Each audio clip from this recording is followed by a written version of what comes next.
We're now sitting at 44. We're almost ready. Nelisiwe, can you confirm if you can hear us on the other side? You can unmute yourself and just check if you can hear us.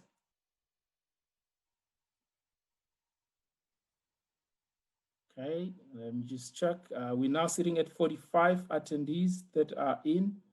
It's a great number already, so we're looking forward. And total 60 people watching on the website. Mr. Cool. Nelsiwe, are you hearing me? Yes. Well, okay. Muted. Okay, cool. I'll just need to mute Mr. Khadebe a bit. Great. Okay, we are almost ready. Okay, Mr. Khadebe, are you ready? I am ready.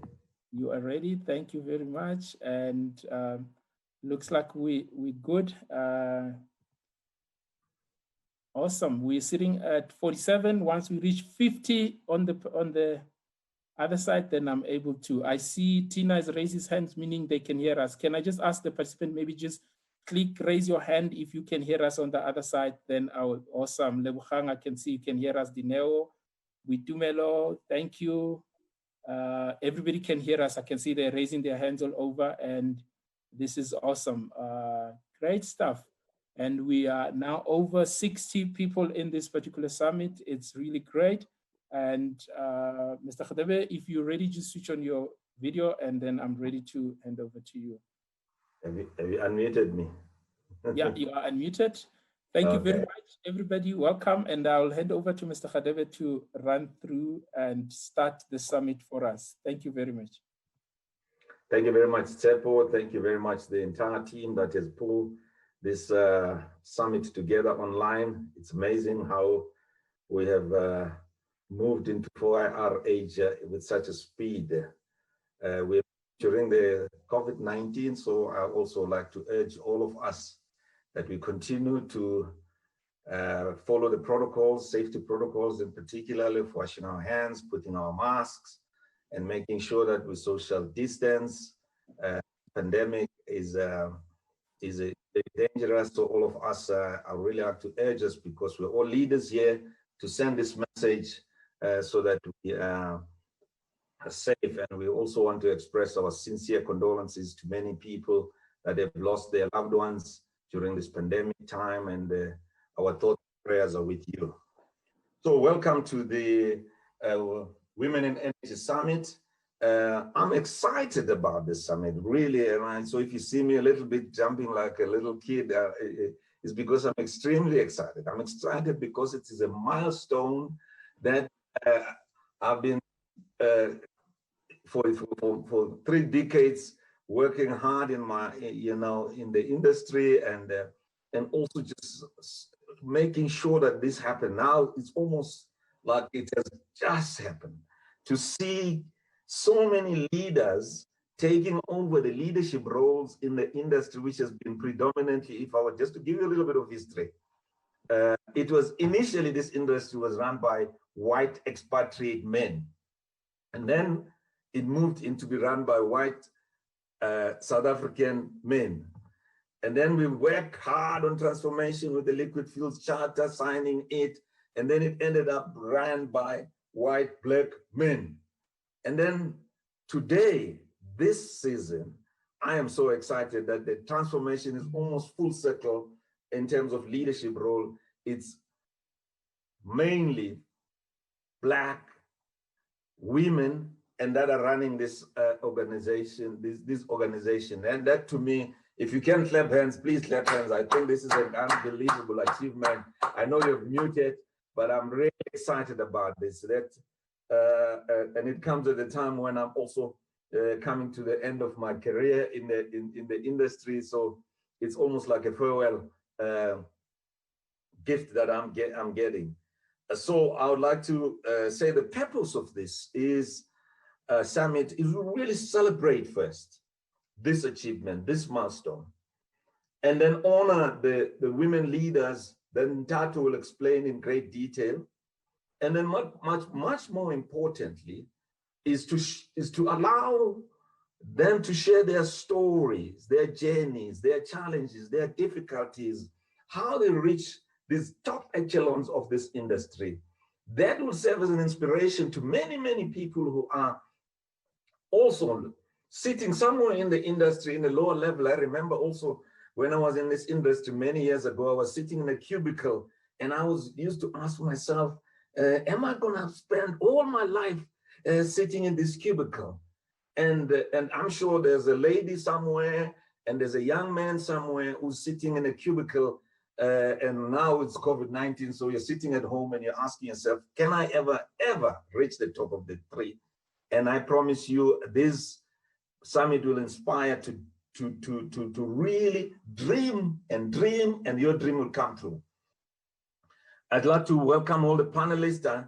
Tato will do a better job, but Priscilla in particular, who has gracefully taken 2 batons from me, one first as an incoming EVP of Energy in Sasol, and then also the baton of being a chairperson of this summit. And I really thank Priscilla for taking these 2 batons and running with them. And I'm quite confident she's going to do a great job. You're all in good hands. I'd like to acknowledge Dielo Mojapilo, CEO of BP, Mariam Kane, CEO of Total, we've been in this struggle for years.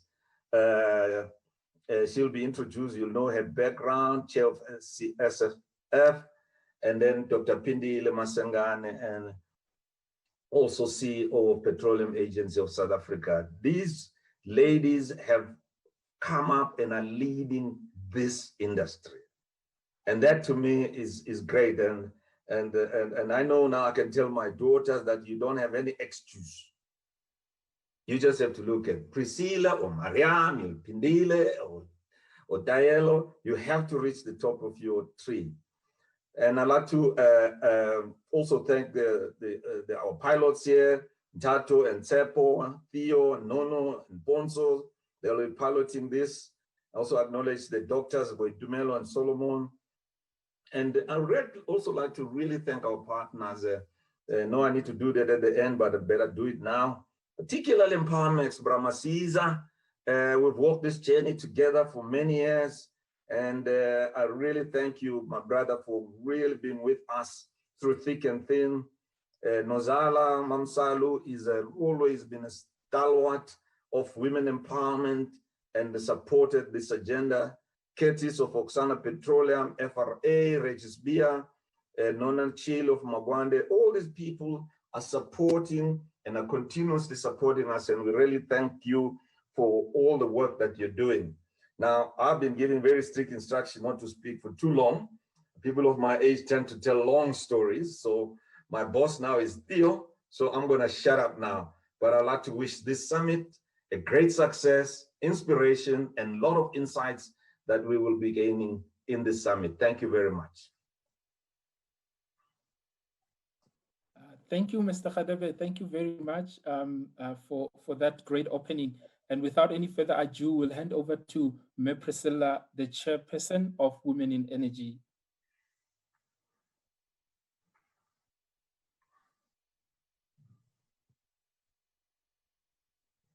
Am I live? You are live, Ms. Priscilla. Okay, thank you. Morning, everyone, and thanks, Maurice, for that level of energy and passion. It's quite infectious. So we're all excited to be here. It is an honor indeed. So this is my 3rd summit that I've attended. And I recall back when I came for the first time back in 2018, and I was addressing the fundamental shifts that we are seeing in our industry. And at that particular stage, a number of industry players have yet to announce their ambitions, their purpose, and their transition.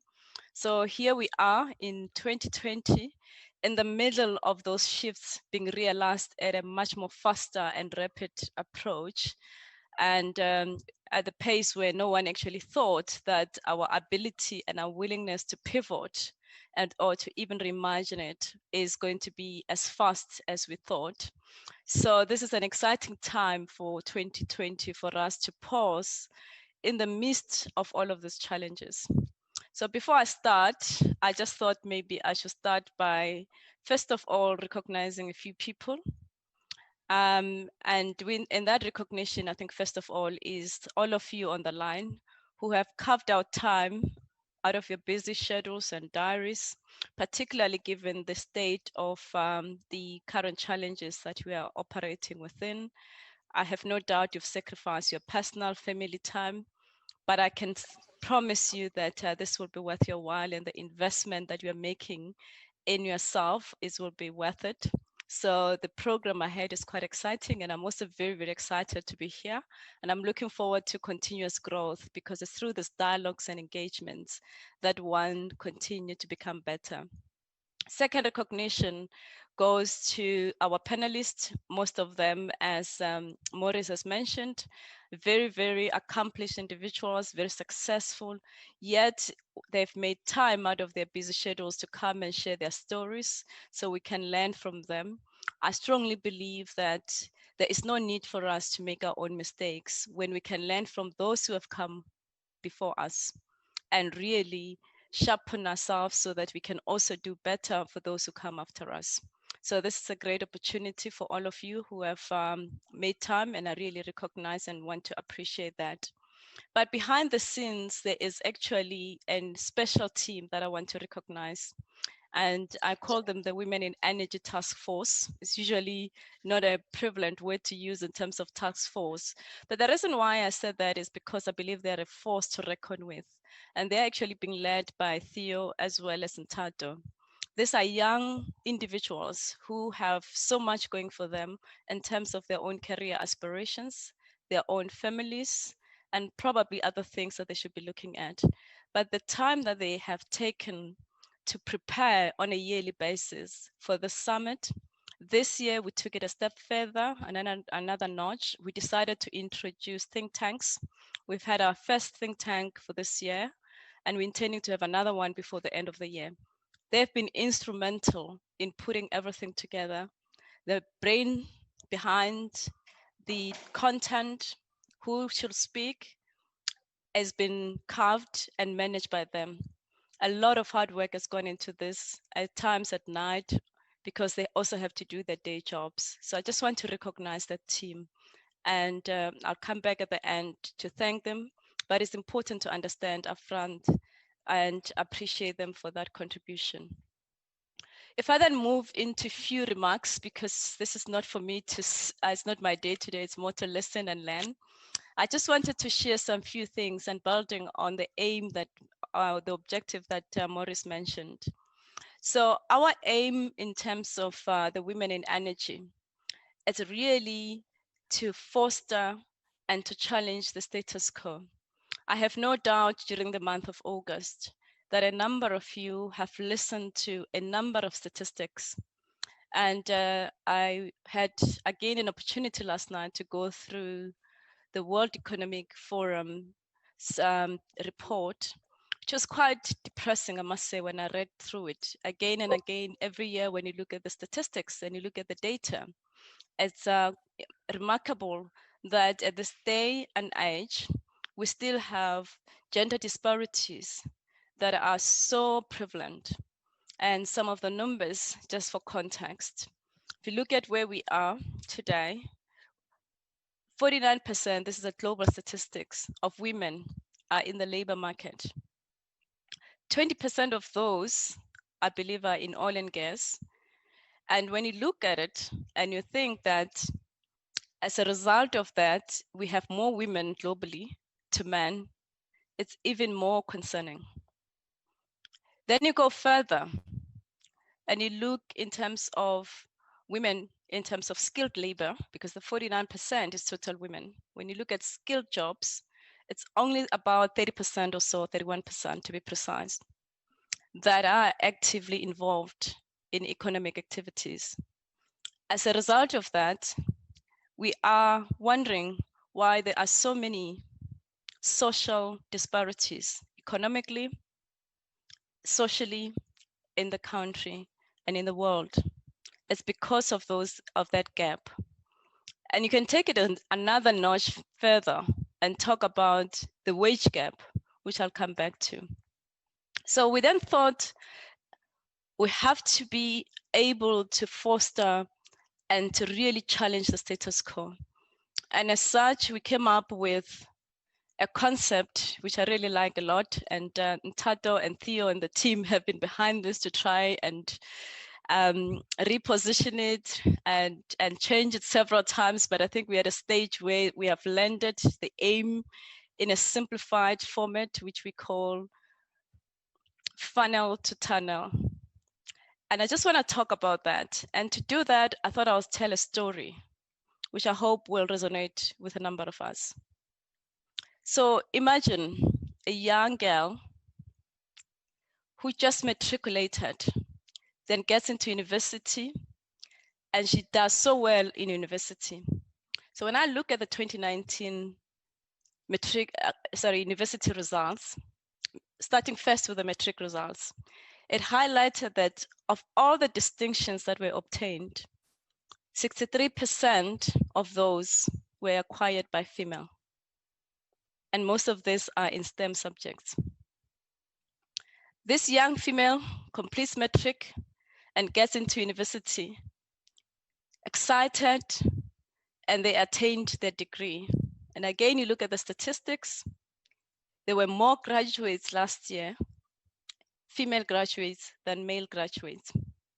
And they'll enter the labor market with a lot of excitement, a lot of energy. So I'm going to take you through the path of this girl. She's hopeful, she's energized, her family is excited, they are celebrating, and she joins the labor force. First day, the vision, the aspiration of the company is shared. She is addressed by 95%, if she's lucky, men, and probably 5% women. And she doesn't see it as an issue because the future is exciting. Then you cast your mind 3 years later. She's done her technical development, her training with her female colleagues, with her male colleagues, and the funnel starts. All of the boys are pulled through and the females are lagging behind. At the same time, she goes home, she deals with the social environment where herself or her friends or her colleagues are subjected to harassment, gender-based violence, and a number of humiliations. Despite all of that, she's resilient, she perseveres, and she pushes across all of those cracks, the humps, the chains, and she continues to move on. And not as if that is all, she then finds out that her male colleagues, who are probably putting similar effort if they're lucky, or she's probably working twice as hard because she has to prove herself to go through that bumpy road, to crack those stop signs, that are earning 30% higher than her.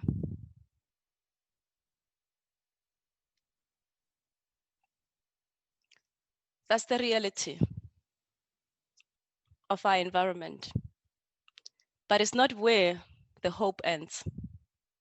The story is more exciting and more energizing because the world is changing.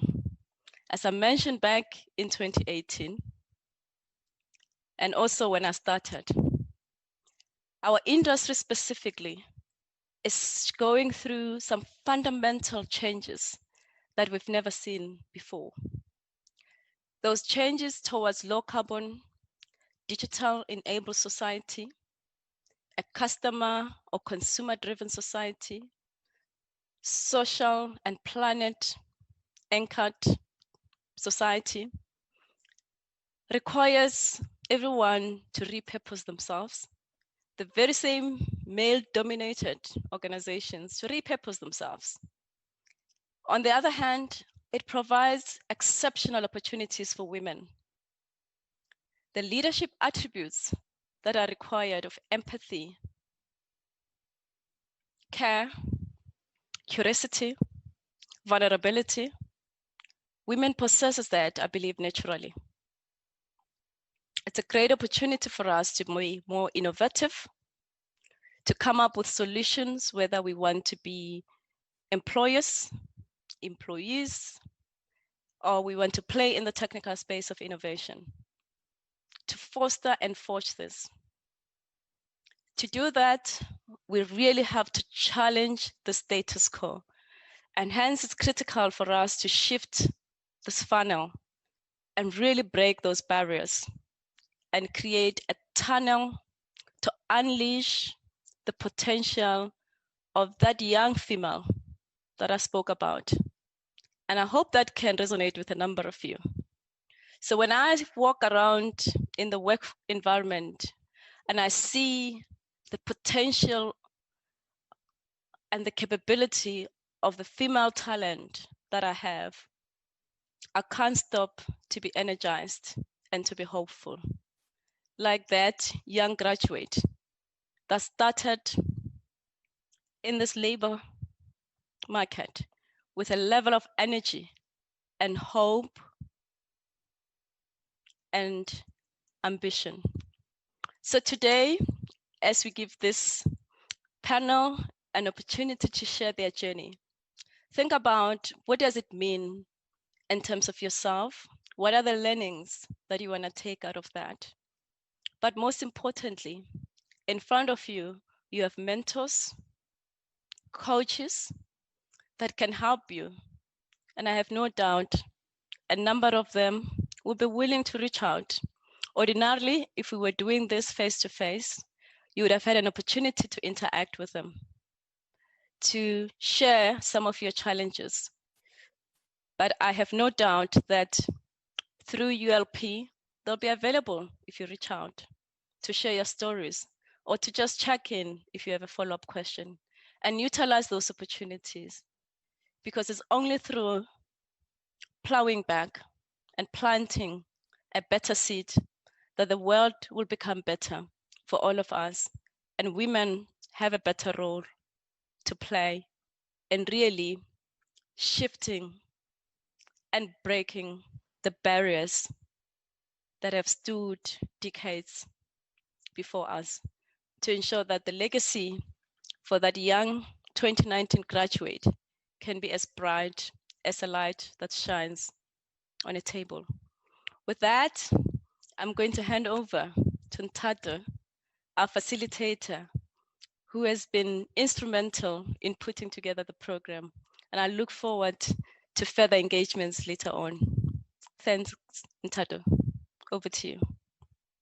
Thanks so much, Priscilla, and good morning, everybody. I'm so glad to see how many people have joined us on our multiple platforms, the participation on Zoom, the participation on LinkedIn, and then, of course, on Facebook. We're going to have a very exciting session today. It's an unprecedented time for the energy sector, where we have so many women in positions of leadership and influence across various elements of the energy sector. So we're looking forward to leveraging some of the leaders who were able to join us today to really draw on their leadership experience and share their practice and how they've navigated the sector and how they're shaping the future and taking advantage of the challenges to position themselves for success in the energy, and what we can all collectively learn from that. This year's summit's taking place at a time where this considered to be the most disruptive crisis of our time, which is COVID-19. And what tends to happen in crises is that they tend to reinforce the systemic barriers to women, the barriers that Priscilla was talking about from within the funnel. So as agility becomes the new norm, COVID-19 surfaces the challenges of ensuring that women are not left behind, particularly around the themes of clean energy transition, digitization, and resilience. So what we'll be doing today is really taking the opportunity to reflect on the experiences of leaders initially in the first part of the session of the summit, to understand how we as can be change agents, as professionals, as entrepreneurs, as decision makers, as energy consumers, as leaders in multiple capacities. How do we position ourselves in an environment where we face structural and cultural barriers to participation in the sector? So I'm going to ask the team to put up the slide on the program so I can just talk us through it. Thank you. So what we'll be doing today is we will have opening remarks from our key female leaders. What I'll do before they kick off is give a brief introduction for everybody. Once everybody's had their opportunity to engage with us on their input they've prepared for today, we've got a number of questions and engagements that we will have amongst ourselves as a panel, and then we will open up to the floor and open up to the participants on the line to join us in a conversation with our leaders. The second half of today's summit really is to focus on resilience. And once we wrap up the panelist conversation, we will be having a conversation on resilience and mental health, which will be led by Dr. Sifullo and Dr. Mulekwa. And then we will be wrapping up the session. The idea is we really have a hard-hitting, concise summit, and we use this opportunity to really address a number of issues and themes and concerns that many of us have as women in the sector, but then wrap it up with an opportunity to have a masterclass on how we can collectively and individually find the eye of our individual storms. First, let me just run through some house rules for how we will be managing the Q&A as well as the session. So today's webinar is live on Zoom, Facebook, and YouTube. And if you do get disconnected, from Zoom, you should feel free to join us on the Facebook and YouTube streaming. This webinar is recorded, and we'll be able to share the link with you after the event where you can revisit the content for yourself. We will be inviting Q&A, so you can feel free throughout the conversation to use the Q&A box in the Zoom or the comment box in Facebook and YouTube to put in your questions. The team, our back office team, is going to be picking those up, and we will be able to redirect them in the Q&A session to the panelists. If you do have questions for the speakers at any point, just try to be very clear who you're positioning it to or who you're directing it to, and as concise as possible so that we can manage the discussion and the flow. We're also encouraging you guys to post and to continually drive the momentum of this on your social media profiles using the hashtags that you see on your screen. And if you have any additional questions, you can connect directly with the EmpowaWorks team, with the EmpowaWomen team, and feel free to log on to the Unleashing Leadership Potential website or send an email to the administrator. Right, so let's get into it. What I'll be doing is really just giving you a brief introduction to all of our women panelists, and then we will be having a brief input from each individual. I'll start with Miriam Kane Garcia. Miriam was born in France and raised in West Africa. Her contribution to today's panel will really be that global view coming into South Africa. She's been at Total South Africa for almost 20 years, where she's played a number of leadership and executive roles across various regions, from heading up development of the commercial and retail business in Asian Pacific region, as well as for the Vice President of Strategy for the Africa and Middle East region. She's also played a role as Strategy and Business Development Director for Exploration and Production in the United Kingdom. Miriam is currently the MD and CEO of Total South Africa. She's also the country chair for South Africa and Executive Vice President for the South Africa region. So Miriam is playing multiple roles. Many of us as women can identify with wearing so many hats. I'll then move on to Nelisiwe Magubane. She's no stranger to most of us as the former Director General of the Energy Department. She is an expert advisor on energy regulation, policy and procurement, and has worked with the Tanzanian government on the design of their reverse auctions, as well as with the technical team restructuring the Tanzanian electricity utility.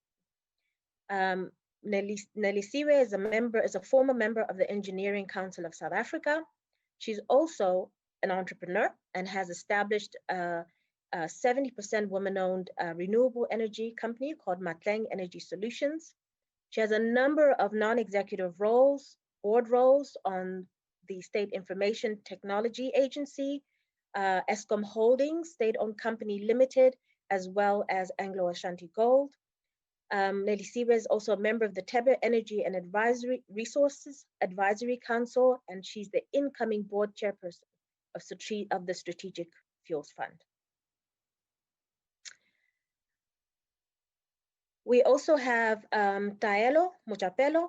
Taelo is the incoming BP CEO for South Africa and is Vice President for BP Southern Africa, which includes the Mozambique operation.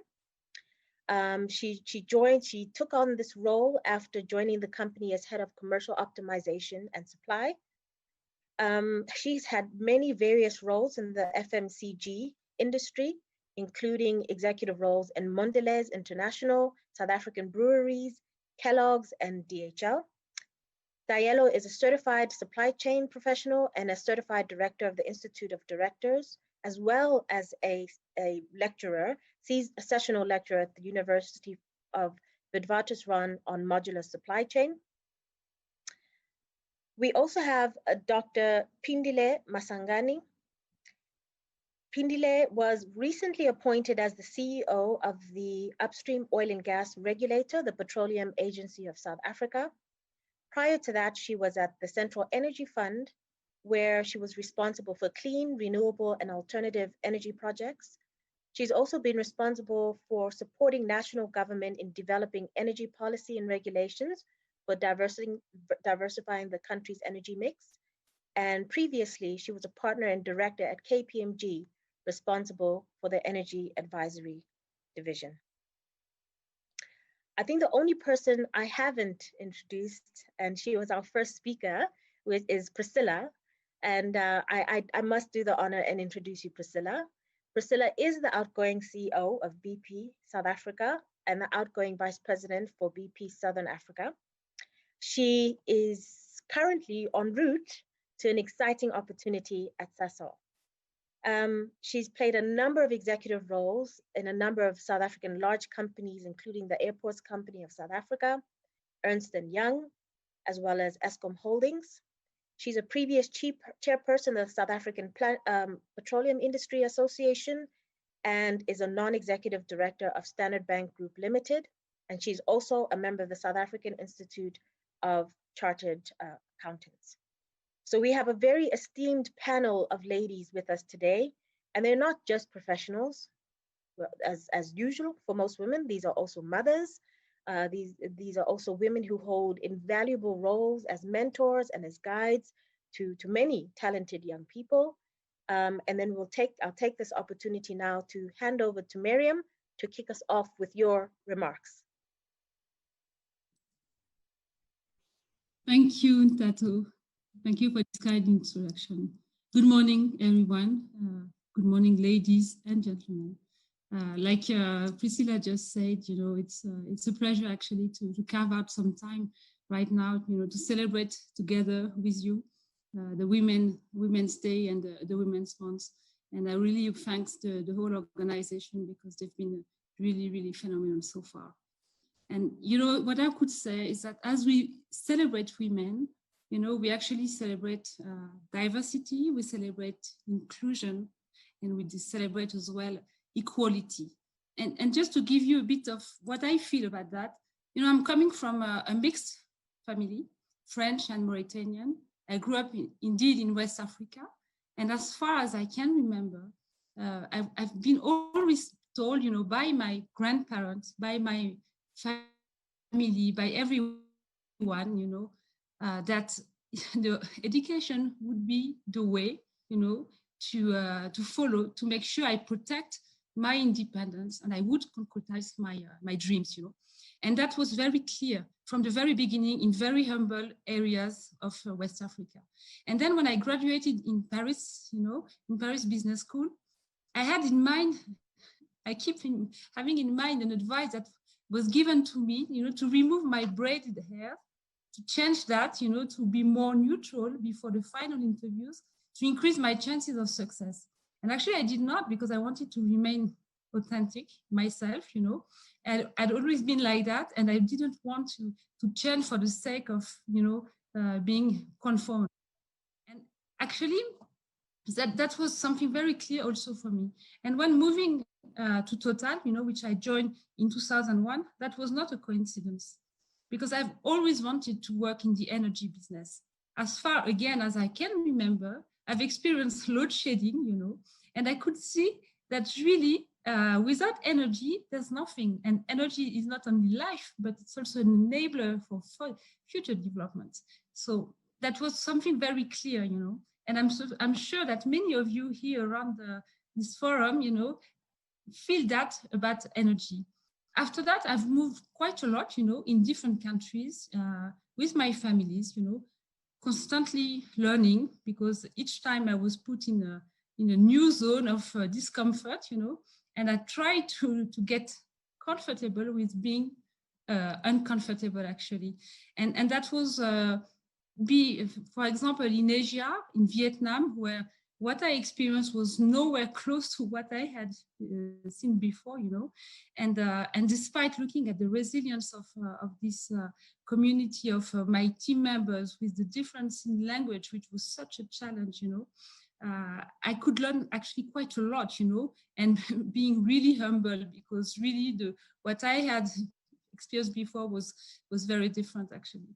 So, you know, when I moved then after to Asia, to Scotland, you know, which looks like very close to France, actually, I discovered again very big difference in terms of culture, in terms of tradition, but also in terms of openness. And I must tell you, when I was going to the platform to do my safety tour, you know, which I love to do because I was close to operation and I would learn even faster something that was completely new to me. The reality is that, you know, I felt that I was each time the only woman on the platforms. And I can tell you that in such a technical environment, what resonates is that we need to have much more women moving to technical jobs, you know, to technical education, but also we need as business to make sure we adapt and we provide the flexibility for them to take up those challenges, you know. Moving to strategy in Africa, which was Africa and Middle East, what was clear, especially going to the Middle East, was to see that actually, despite what we're saying, there are incredible women taking leadership position, and most of the time being extremely powerful, actually, and in their way, not showing up just like you know, men, but with their way, and very efficient one, you know. What I can say, you know, is that I've never looked for promotion in my career. I've seized opportunities, you know, that were given to me, and something critical for me, and I think for many women, is to make sure that your partner, your husband, if you have one, is a real one, is a real partner. And this has been my case, because we've been moving from country to country, you know, and to be honest, nobody believes that, but my husband has always been the career lead in the family, you know. I have 3 kids, and I've been moving and traveling to many countries. And I tell you, if you don't have the feeling that things are managed at home, you can't, you know, be good at your work. And it's not one way, it's reciprocal. And that's really critical. And I think it's important as leaders in the workplace to keep that in mind, because this is really something that is empowering women or who can be really a distress actually.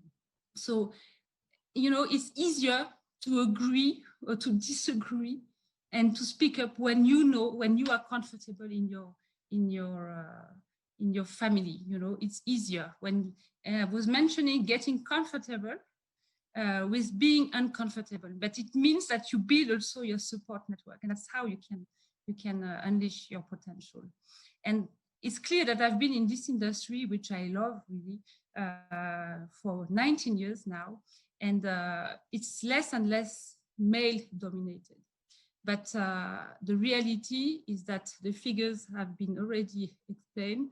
There is a massive imbalance, you know, and that's not only in our industry. Many women face discrimination. I'm not going back to that because I think it's been said. Gender-based violence, glass ceiling, all of that. That's very clear, you know. But what this crisis has shown also is that there's an incredible resilience amongst women. And we've seen that beyond the energy sector, clearly, around the world, women have been more affected by the social and economic impact of this crisis. You know, this has exacerbated, you know, the gender inequalities. That's a fact, you know, with more than 70% of even of the medical sector being held by women, they have had to, you know, to go under very big strain. And I'm thinking also about the family life here, you know, and in some countries, you know, the environmental degradation will push women even further into the margins as they travel to collect water, find firewood, you know. So we need to be absolutely cognizant of that. And there are some challenges you mentioned that were regarding the energy transition, but you cannot address these challenges without women, meaning with only 50% of humanity. That's just not possible. So we have seen that most of us have had to show resilience, you know, signs with this period, you know, especially with the COVID-19. We've been pushed to our boundaries, you know, we had to, as it was mentioned, to pivot, to find solutions, to make big strides between family life and work life.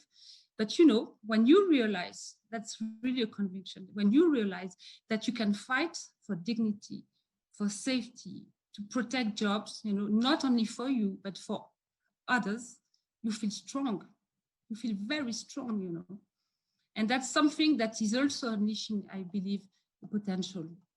So, you know, we need to ensure at the workplace that we are able to build a culture of trust, build a culture of resilience, but to grow the resilience through also the actions that we are doing, for example, with the flexible work, you know.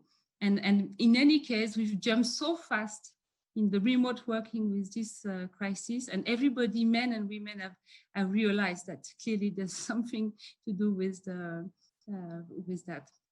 When it comes to this, by digitalization has proven to be the new norm, and even quicker than before, actually.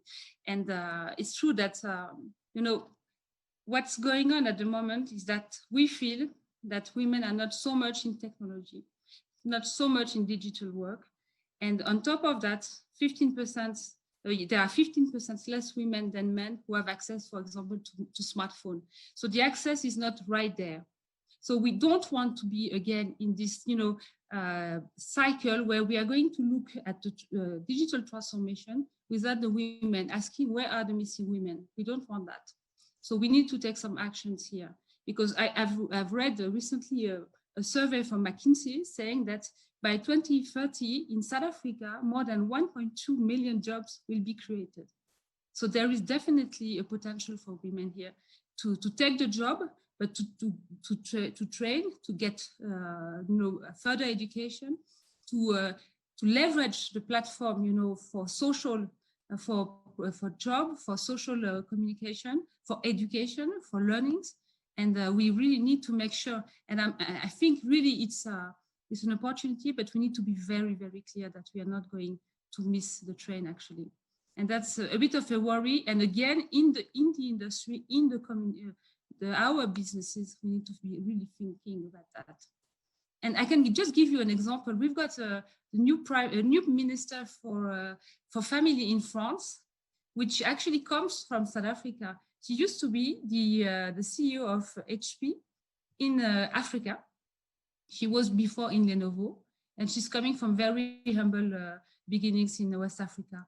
And now she's the Minister of Family and Equality between men and women in France. She's Elisabeth Moreno. And she got a call at the beginning of the month of July to say, please come and you will join the French government. And you know, she's not been picked up by France. Huh? She's really demonstrating incredible resilience coming from the tech and coming from very, very humble beginnings.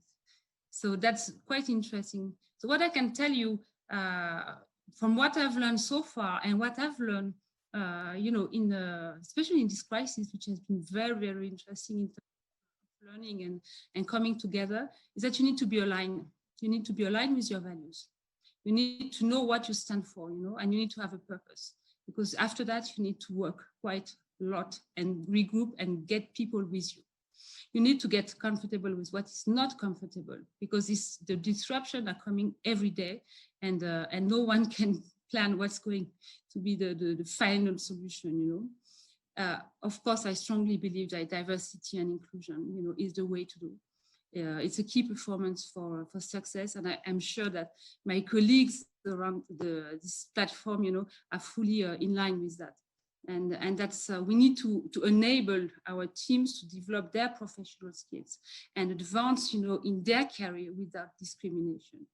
And that's very clear. As a woman, you know, I do feel that we compete in the work environment like everyone. You know, we cannot find any excuse. There must be no complacency about that. And yesterday we had an event at Total regarding this, and you know, the reflection that we have was, we have, you know, as women, the same right to fail, you know, as the men, you know, and that was quite a powerful message that we received. And I do truly believe that, you know, we just have the same right, you know, we have the same right to take the risk, and that must be something widely shared, you know, so that we do not prevent a promotion just because we feel that women should not have the same right to fail. And as a woman, we need to feel that if we are given a position, it's just because we deserve it, you know, and we've proven that we can have it. So, you know, it's critical still, with that in mind, that women embrace the opportunities, you know, sit at the table. And like I said earlier, make your partner a real partner.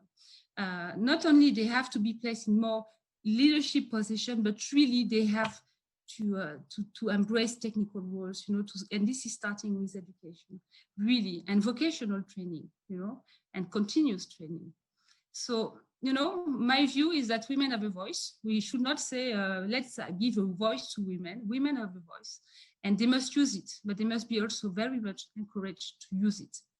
And when it comes to gender equality at the workplace, you know, we've heard Mr. Hadebe, men are allies. And there's a gender partnership here to develop, you know, and we need constantly to think about that, because they are agents of change, you know, and clearly, be it for promoting, be it for mentoring, be it for being a voice, you know, a very powerful voice, they are agents of change. So really, for me, in my view, you know, we need to make sure that we set also some targets to push the boundaries and to make sure that we propose jobs to women, but we need to develop, and we discussed that also yesterday, the pipelines of talents. It cannot be just a one shot, you know. If it's a one shot, I mean, it's a missed opportunity and it's not sustainable. So preparing women and giving them, you know, the job and the occasion to test themselves. And really, that's what I think, you know, if I conclude here, I would say that when it comes to women in the workplace and giving chances to young ladies, knowing the challenges that we may have, including what is hidden, you know, the gender-based violence, there is a fine line between uplift and sexism. There is, for me, a very strong distinction between I own my position and I need to prove I deserve it. There is a clear balance, between what the world expects from you and what you are and what you stand for. It's very different. So there are a few words that I like, awareness, safe space, having a safe space where we can discuss things, where we can be transparent, respect, good judgment, of course, support, education, and I really insist on that. Drive, because if not, there's nothing that you're going to do. Resilience, authenticity, all of these words for me are critical for women, to fulfill their potential. And I believe these keywords are quite aligned with my values. Voilà. This is what I wanted to share with you this morning. Briefly, I hope I did not go above my time. Merci beaucoup, Miriam. Well, thank you so much for that input. I think you've just raised some key pointers there that we'll come back to in our discussions, and some key points around comfort and discomfort, the right to fail. Yeah, the right to fail. What I really found poignant in what you said is the importance of choosing your personal support network, the partner that the ones that serve you and are going to serve you in your purpose. And then, of course, the importance of education and having the courage to take opportunities when they come, even if they're outside your comfort zone. So I thank you for that. I'm now going to move over to Nelly Siwe, one of the top 50 most influential people in the power sector in Africa. I'm really looking forward to hearing your input, really, because you are coming from so many and multiple vantage points: regulatory, policy making, regional power markets, infrastructure, renewable energy, electricity supply. So really, I'm very keen to hear how you're going to be not just inputting to us today, but also challenging some of our thinking. Thank you. Over to you.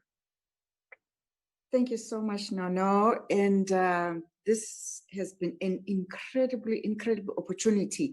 I was actually listening to Miriam, and I just could not help dealing with some of the issues that she is raising. Very, very key issues that we are creating this amazing, powerful women, and we are not in a position to create the men that are going to be able to deal with these incredible empowered women. So one of the things that we need to be able to do as women is to be able to say, what programs are we putting in place to make sure that men are able to understand, or rather are feeling comfortable enough to realize that they are dealing with the most empowered and the most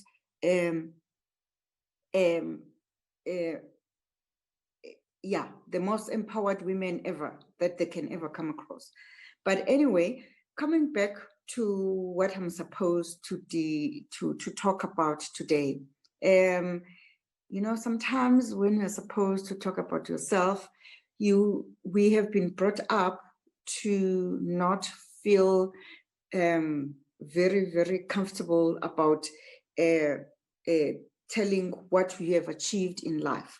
But having said that, all I can say is that I have had an amazing opportunity, and I've made in the process, I've met some of the amazing women in this sector. The former Deputy President, Dr. Phumzile Mlambo-Ngcuka, who is now an Executive Director in the UN for Women, I actually have had a lot of experience and a lot of mentorship from her, and I am so grateful for that. I have met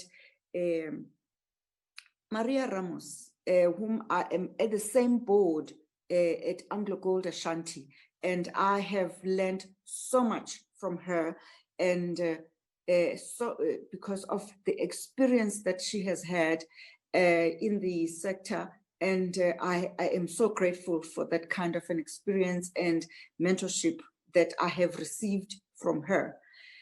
And I have also had opportunities to be able to mentor young women in the energy sector. And I am so glad that I've been able to work with them. And Dr. Masengane, who's going to be speaking very, very soon, she has been very, very influential in my life because, by the way, sometimes we think that we can only learn from people who are older than us, but sometimes we learn from people who are younger than us. So I am so glad that I have had that kind of interaction with her. Now, coming back to what I'm going to be talking about today, it's about issues around energy. I am very, very passionate about the energy sector, not because this is what I am trained to do, but it's what energy sector can actually do for the country or for the world. Now, let's take issues around digitization or the fourth industrial revolution. My view in this space is that the energy sector has got a huge role to play in the sense that for the fourth industrial revolution, there are two things that we need to look at. The first one being what are the minerals that are going to play a critical role in the fourth industrial revolution? And those minerals, South Africa is basically on the 8th spot in the world with minerals that are going to be playing a very, very critical role in the fourth industrial revolution. Now, guess what? Those minerals are in the ground. And what happens when you need to get stuff off the ground? You need energy, secure, reliable energy. That's the interesting part. Having said that, South Africa is a carbon-based energy, okay? Now, we need to change that carbon-based energy. And having said that, it means then we need to make sure that we change from that carbon-based energy, but at the same time, it must be reliable. So it is important that we have reliable energy for this country, but also at the same time, reduce our carbon footprint. And also making sure that we make these minerals available for the world going into the fourth industrial revolution. Now, coming into the low carbon footprint, as far as the oil and gas industry, it's going to be very, very important that we play a significant role as South Africa in making sure that we reduce the carbon footprint from liquid fuels. And a lot of people don't realize actually that at least about 5 countries in this continent, or rather in southern energy hemisphere, is that at least about 5 countries, they rely on South Africa for liquid fuels. So it is our responsibility to make sure that the liquid fuels that we supply in those countries, it's low carbon based, and we are making sure that those countries have got secure liquid fuels, but low carbon based, low sulfur based liquid fuels. Now, coming into the electricity environment in South Africa in particular, South Africa has relied on Eskom for electricity, and it has been great as long as it works. Now, Eskom has got its challenges as we speak. So if Eskom has got challenges, then it means then we need a different energy system. We need multiple energy supplies, okay? So what we basically are looking at is that suddenly we need to be able to make sure that as consumers of energy, but we can also produce energy. In my house in particular, the architect who designed this house, because it's basically about 40 years old, made sure that it's north facing, etc., etc. So effectively, I can put a lot of solar panels on my house, and that would be enough to feed it back into the system.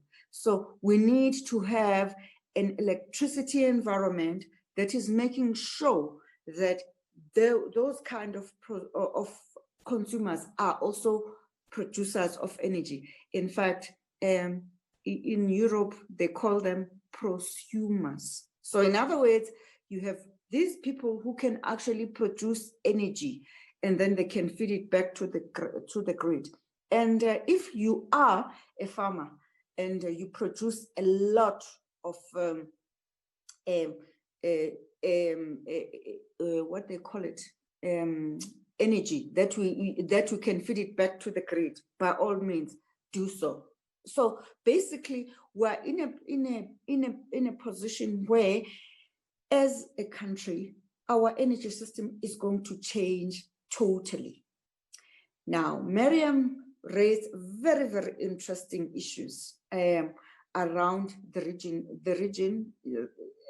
regional energy system, and also looking at energy as an enabler. While we, as Africa, we need to make sure that we produce energy cheaply, and also we look at renewable energy sources. The bottom line is renewable energy needs to be supported. And that means that we need different energy sources that can also assist. And Africa is the biggest producer, or rather biggest value that can be created out of fossil fuels. And I'm of the view that we should not simply just forget about that. We need to be able to say, here is renewable energy, and we are going to industrialize. But having said that, let's support renewable energy sources with the indigenous sources that we have as Africa. So for me, that is going to be very, very important going into the future, because as an engineer, I'm of the view that you need to balance your energy system. Now, when it comes to renewable energy is not dispatchable, okay? What that means, it means that you can only make sure that renewable energy is available when it does.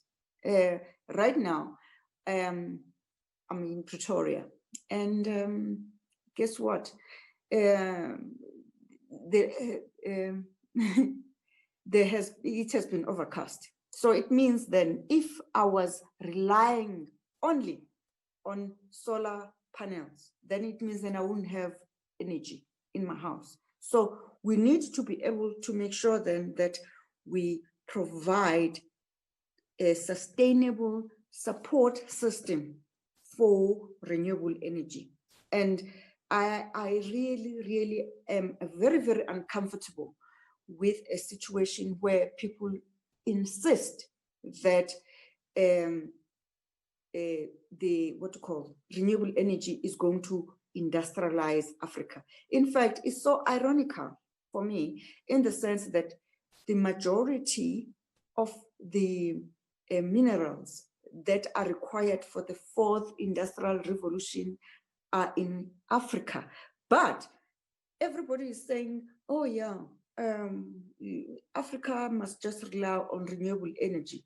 And for me, I just find that extremely uncomfortable, that we are simply saying that only renewable energy is going to be Africa's solution. So we need multiple energy systems that is going to make sure that in Africa, we basically support the world with those minerals, because to make sure that we provide the systems for the fourth industrial revolution. Now, I have been very, very lucky to be in the diverse sector of the energy sector, in not just only in South Africa, but also in the big portion of sub-Saharan Africa. And I'm of the view that as sub-Saharan Africa, we need to make sure that we provide policies and we provide rules. How do we want those minerals to be not only to be beneficiated, or rather be made available to the rest of the world? And it's going to be extremely important that we have the right systems, we've got the right policies in the continent to make sure that we enable the fourth industrial revolution.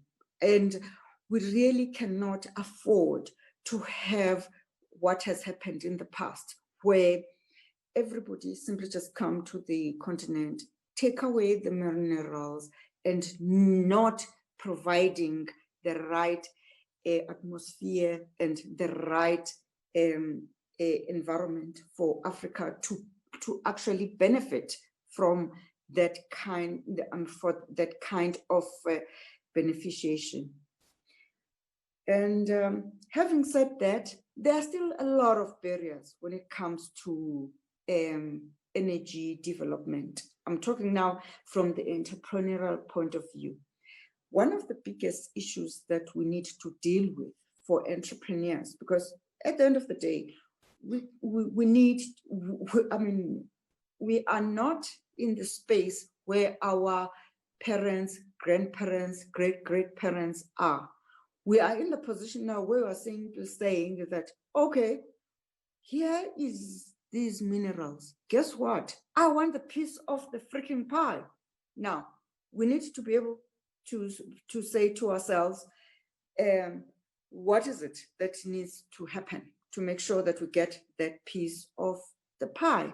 And that can only be done by making sure then that most of our entrepreneurs have got access to finance. They've got access to resources. So basically, what I would like to see going forward, I would like to see a situation where the financial institutions are looking at our entrepreneurs and are saying, guess what? This is not a charity organization. This is business. And I want to make sure that I finance these people to make sure then that they also prosper. And in return, I am going to make a heck of a lot of money, because these people are actually making a lot of money. So for me, that is what I would like to see going forward, is the financial institutions who are going to be very, very progressive, and realizing that funding entrepreneurs, it's not a charity, it's about business. That's what I really would like to see as an entrepreneur going forward. Thank you so much, Nono. Thanks, Nelly. Thank you so much. Sorry, is Ntato. Ooh, I'm so I knew you were going to get it. But you know, Nono's such an amazing woman. I don't mind being called her for a few minutes. Thank you. You know, Sis Nelly, you're raising such important things when you're speaking. And thank you for the masterclass in the IRP and energy transition.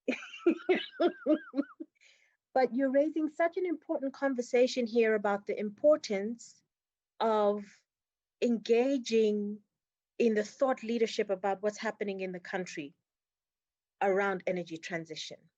Because it's so easy to just assume that the imposed approach, which is you must import renewables technologies, is the right answer. But what you're challenging us all is to say, hang on a minute, we should be challenging and thinking differently around energy transition.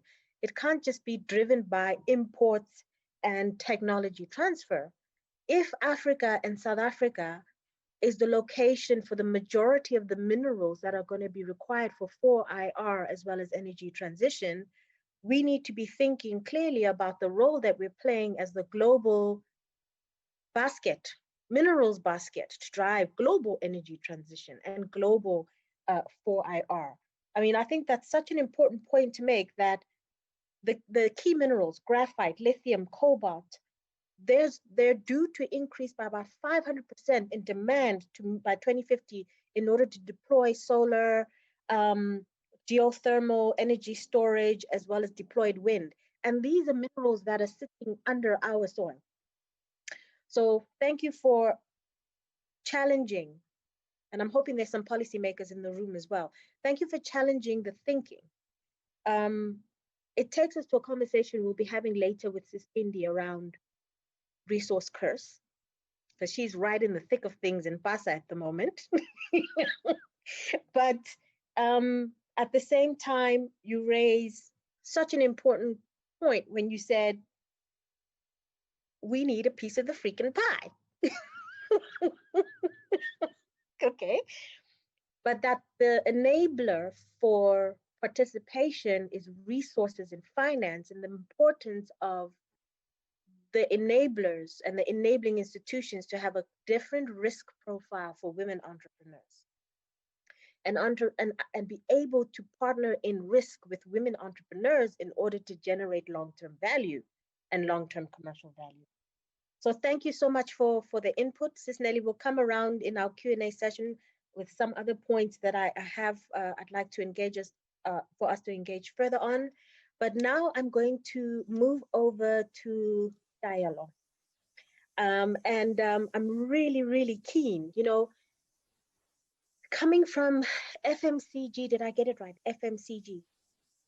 Coming from FMCG, supply chain, logistics, infrastructure, into the energy sector. I'm very keen to hear how you're bringing that other industrial view into the energy sector in your conversation. So please, over to you. Thank you, Ntatu. I think for me, it's not really about bringing that other industrial view. And I think for a moment, I just want to go back to the funnel to tunnel discussion. And if you'll allow me for about 5 minutes, I'll just wear my heart on my sleeve and take our audience through my journey, because I'm quite sure that there are quite a few young men and women listening to us that would like to make this a little more practical, and just for me to share my experiences. So I'm probably a typical example of funnel to tunnel. I studied up to master's level, and I had so much hope. And I got into the workplace, and during that process, I joined an organization that had a very good vision and good values written on paper. However, it was still very male dominated. I mean, so if you come from a technical background like I do, naturally you'll be joining an organization that is very male dominated. And that was not the case for me. And unfortunately, I then had a manager that was white and male, and very male at that. So you do get transformed males, but he was very male in that context. And it was a very unpleasant experience. And at that point, I thought leaving was the answer. And I left and joined an organization. And my first experience in the boardroom, I walk in and all white males, except one black female who was the HR lead. And so at that point, I think that's when it dawned on me that the journey of resilience starts at this point. The journey of building courage starts at this point. And I went through that journey. And I think over the years, as I've gone into different organizations, I've had so many experiences that are fraught with gender biases. But I think what's key is how you actually build that resilience to work around that. But also sometimes the vulnerability, allow yourself to be vulnerable enough to actually accept input and feedback, but also don't be scared to challenge the status quo. And so that's how I've actually maneuvered through leadership in the FMCG space. So maybe coming back to that, I think a lot of people would expect that you know, women would experience different experiences in different sectors, but that's actually far from the truth. I think those experiences are very similar, whether you are in marketing or in, you know, engineering or, you know, or in accounting. We are fraught with an environment filled with all these biases, and sometimes it's, you know, quite difficult because you get that subtle verbal abuse that's driven by what I tend to call the sin of patriarchy.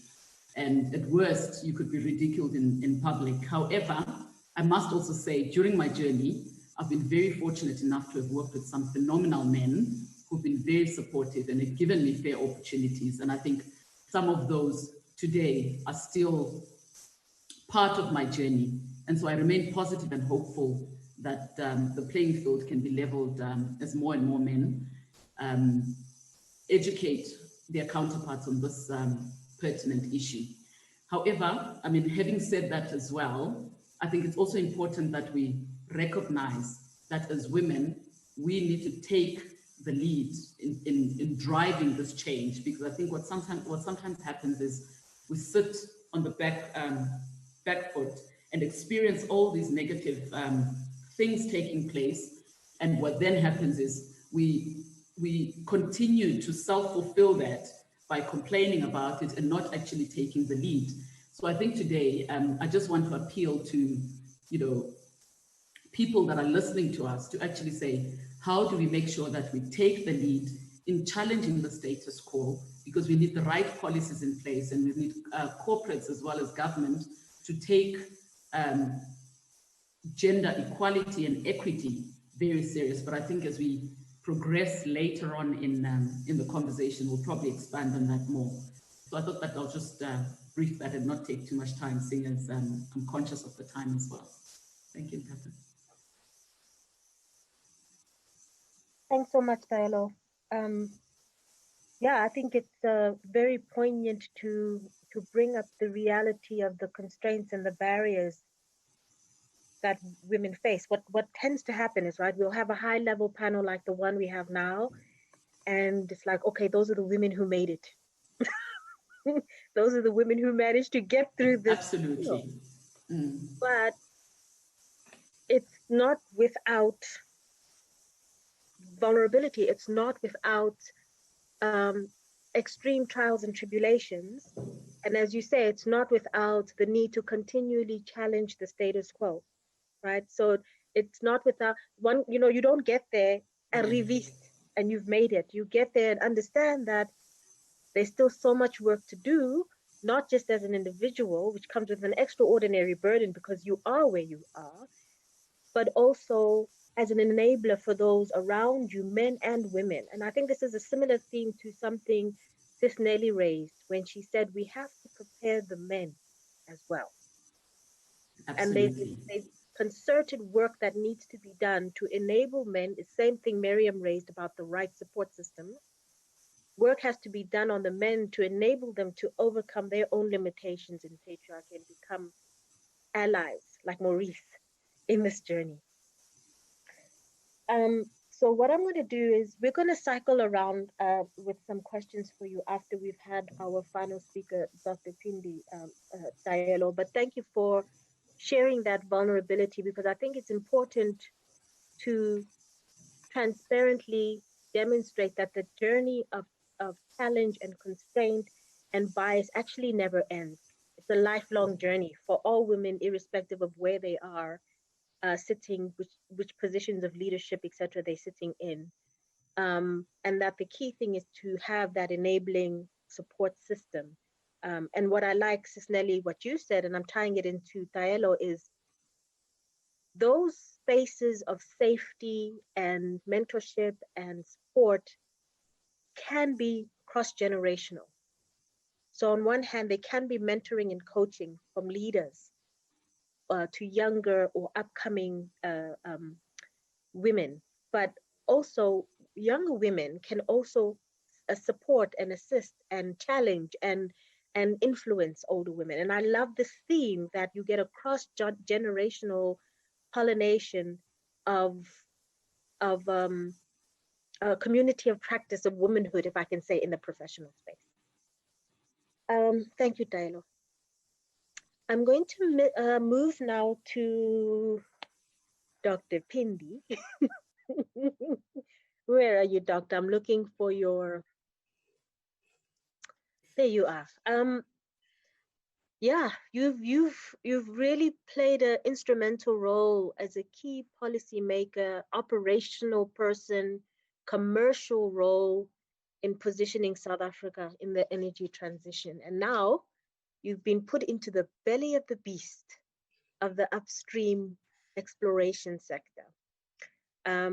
So I'm very keen to hear, and I'm sure many of the women are keen to hear how you're going to respond to some of the themes that we've raised today around disruption, energy transition, digitization, and of course, COVID, all the disruptions and what it means for navigating as a woman, but also some of your reflections of some of the themes that we can take home with us. Sis Pindi, over to you. Thank you, Ntato. Good afternoon, everybody. It's afternoon? No, it's still morning. Good morning, everybody. Morning to the people on the line, my fellow panelists. And I just want to say a big thank you to the event organizers for inviting me as well.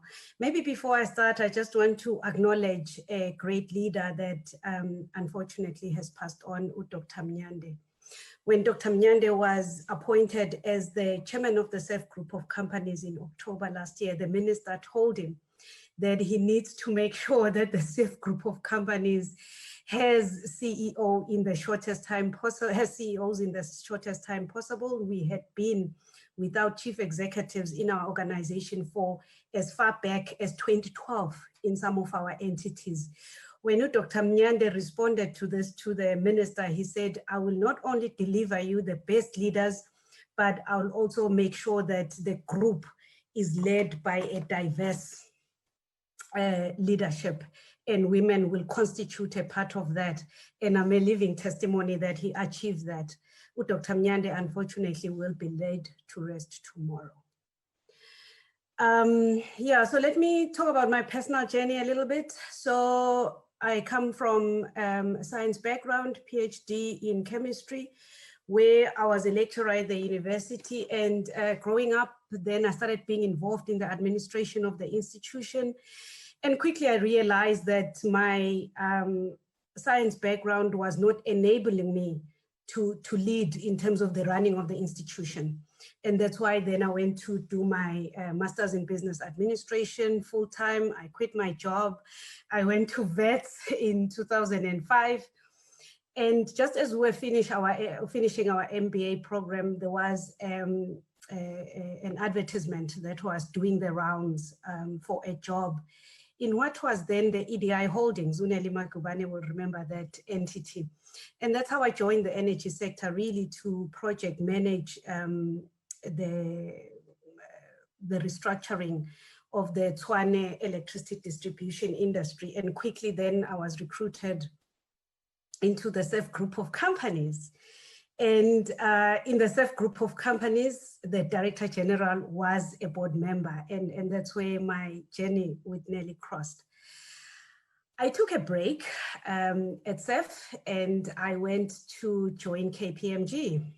And as I was rising in this corporate ladder, my then husband said to me, the reason that I am successful in my career, Pindile, is because someone is taking care of the home environment. Someone is running around with the children. And all that's left of me is to have a free mind to focus on my job. So I would like to offer you the same opportunity. He said he's going to buy a small car. He's going to hire a driver who's going to stay at home and drive the children. And he said, I'm doing this just so that I can create for you the clear headspace that Mariam was talking about earlier on, so that you can focus on your job. My initial reaction, to be honest, was one where I felt that my partner was feeling disappointed in the way that I was handling the home and running with the children. And I think I was taken a little bit aback to say, this is my core responsibility. And that's what society had defined my role to be. And I had subscribed to that thinking. So after digesting it though a few days and him explaining to me that it's not because of the many incidences where I would forget to pick up the children because I'm in the boardroom. He explained to me that, no, I'm creating an enabling environment. I accepted the offer. Fortunately, we had the space to have this person living within us. And that, for me, enabled me to be free and to focus on my career. So I think that was good in making sure that I've got the support system. Of course, I had a helper and everything, but it enabled me to focus on the job that I was taking on at KPMG as a partner to lead the energy advisory team. And as I led the team and all the eyes are on me to say that I'm coming from a government, and now I'm being thrust into this commercial world, what value am I gonna bring to the consulting firm KPMG? This was in 2010. It's at the dawn of our renewable energy program. We're just about to launch the first bid window. And we knew that the big investors would be coming in from Europe. So we decided as KPMG South Africa that we're going to have a big conference in Europe to lure the investors in the renewable energy sector, of course, with the goal that we will advise them and then get the necessary fees. So we structured this whole program and we're going through it. Who shall we invite? And then I proposed, I said, let's invite the Director General of the department to talk about this program and how it will be structured. And all the eyes turned to me and said, of course you're the right person to invite her. And I'm thinking, will she even remember my name? I was just a manager there. And I called the DG's office nervously that afternoon. Kate Modise was your PA, Nelly. And she took the call and she said, oh, Pindi, you've left CEF. So why do you want to talk to the DG? I said, it's got nothing to do with CEF, but I really need to talk to the DG. First and foremost, I did not think that Nelly Makubane would remember my name. I'm honest.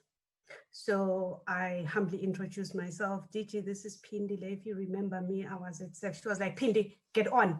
Tell me, what story do you want? So I made the request. I said, DG, we're organizing a big conference in Europe. It's going to be showcasing the renewable energy program that we're about to launch in South Africa. We humbly request that you are really the keynote. You are the center of this program. She said to me, hang on a moment, what date is it? You know, her calm voice. And she says, what date is it? I give her the date. She looks, she says, actually, I've got a slot on those dates. So yeah, I can travel. I can come around. So you liaise with Modise around the logistics and flights. Nelly, what you did for me that date made a mark it said to the KPMG partners, I can bring value to this organization. And today I want to thank you for that. I then led the team, the advisory team at KPMG, and we did a lot of interesting things there. And I went back to serve now as a leader in terms of the renewable energy program, where I led the investments on behalf of the country in the renewable energy sector. I think as South Africa, the former DDG has already indicated that we've got a high carbon intensive energy sector. But I think we are at risk, and I promise you we didn't share notes. We are at risk of having our energy mix being defined externally for us. We've made our commitments in terms of the Paris Agreement, and we've acknowledged the fact that the energy production and energy use has a negative impact on the environment. But we have articulated how we're going to transition. We've got our peak plateau decline commitment that we've made. We've said we'll transition from being high coal-based energy sector. We will transition with a combination of gas and renewables towards a low carbon future. But for some reason, there's this huge expectation that South Africa will transition from where it is to a zero carbon economy. If we do that, how are we going to industrialize? The mining of these resources that are required for the fourth industrial revolution, it's already been said, are underground. And mining needs a reliable supply of energy, whether it's electricity or petroleum resources. How are we going to get these resources off the ground and participate? Guess what? If we go with this narrative and we let someone else define our energy mix for us, those resources will remain on the ground.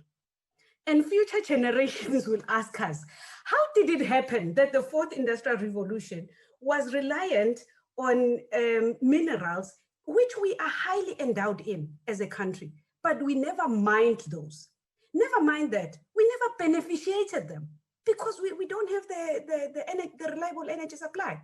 So I think that, honestly, I'm not one that easily believes in many theories, but I fear that someone is defining our energy mix to make sure that they limit the potential that we have as a country. And I think we must not fall into that narrative. Talking about the disruptions that we're having in the energy sector, it has been said that being resilient is about you as a person or an economy withstanding any negative events that come onto it so that you can go on with what you were doing. In short, resilience historically was defined as you being back to the same position that you were in after hitting an obstacle. I think nowadays resilience is actually about not withstanding and going back, but it's withstanding then going forward. So you have to bounce forward, not bounce to stand. And I think that this is a good opportunity, therefore, for us to have the right energy mix so that that energy mix can start to beneficiate the resources that we have as a country. And therefore, I think the way we are going to define the transition as a country, it has to be in such a manner that it can help us not only build a future resilient energy mix, but an energy mix that will take us forward, not where we were. Thank you. That's all. I mean, you're raising such an important point here around and there's a direct parallel between this energy transition and women around the importance of not being externally defined so that you can realize your full potential. I think in the later masterclass on resilience, we'll probably get into some of those themes. But you're also picking up very similar themes to the other ladies around the importance of authenticity. Just do you, just be yourself. I mean, by the time you were reaching out to the DG, you know, that had to have been a courageous move for you because you didn't even know if she remembered you. She did, thank God. But the point is, what I'm hearing in your conversation is this theme of fail forward, fall forward, bounce forward. Don't bounce to stand, as you just said.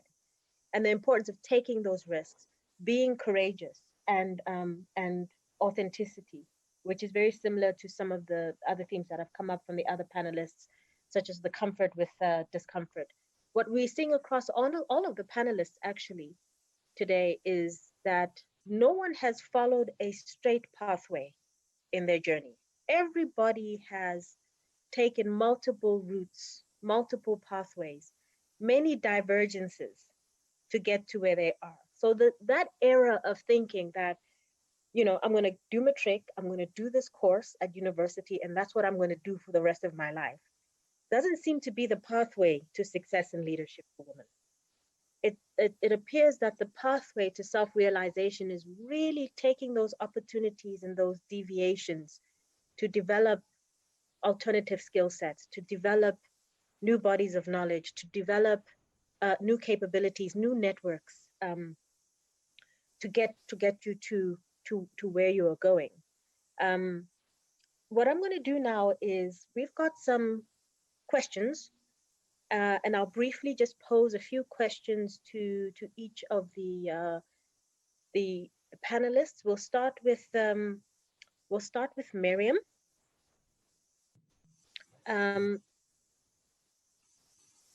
Is it possible to put up Miriam's slides, please? So Miriam, you've transitioned across many different oil and gas geographies. So what have been some of the standing themes for you as a woman navigating professionally, personally across these different cultures as a woman? I'll start with that one for you, Miriam. Standing themes. I think, as I said before, what has always been important to me, and perhaps because of my grounding, from when I was little, is really to be aligned with what I felt was fair and was the right thing to do, and to make sure that since I spend so much time in the work, I do it for a purpose, and that this is meaningful to me. So that's really, and that's not especially for women, I think it's for everyone. It's always been something important to me to always gauge what I'm doing. Is it really what I stand for, as a person? Is it in line with what I've been taught from my childhood? Is it in line with what I'm experiencing in life and how I'm developing, And standing teams, how can I say that? Perhaps, I think it's good to take risk, and it's good to learn. And taking risk is fine, but like I said, we need to be authorized to fail to be able to learn. So I've always took that, as an adventure, crisis, difficulties. I've been moving from job to job without knowing, the beginning of the job at all, and I was there when I was not expected, and very often much younger than my teams or my colleagues. So for me, I took that as an adventure, and I've looked up all the time to leaders who actually, just like Tailo mentioned, were challenging the status quo. And what I liked with them is that, they were not just in charge, but they were in fact responsible for those in charge. For me, for example, and I've learned so much with that, because when people pull, people at the core of a project, and drive the project, but there's a purpose behind that, then it makes it much easier, because you learn from others also. And actually, we come back to what I love, which is a safe environment where we can tell things directly and in a very straightforward way, honest, open. So that's, I don't have much to say, because I don't, as a woman, I've never felt that, okay, I'm a woman and I'm not authorized to talk. I'm not very talkative, And perhaps it's also coming from my background, traditional family in Mauritania. We were listening to the elders. We were listening to people, you know. I most of the time I talk on invitation, you know. But if really there's something I feel I should share, I will stand for it, you know. So, and without permission. So it's a fine balance again, you know. It's, voilà. Sorry for the French word at the end. But, you know, I can't say really what it is. It's just being conscious of what we don't know, what we learn from others. What really makes the difference is, for me, is taking things one step at a time without forgetting the purpose, the bigger thing, the bigger deal. I hope I answered your question. It's a bit personal, you know, but yeah, it's about that openness to continually learning, but at the same time having that authenticity, the ability to be yourself and step and be present in the room, even though we might have our cultural conditioning. So no, thank you for that, Miriam. Nelly Siwe, your broad roles across the energy sector have really given you multiple vantage points. And what are some of the standing themes for you as a woman have you seen navigating across those various roles?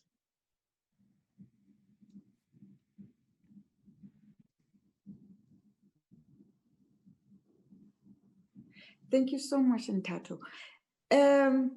It has been a very interesting sector for me because women have always been seen in the sector as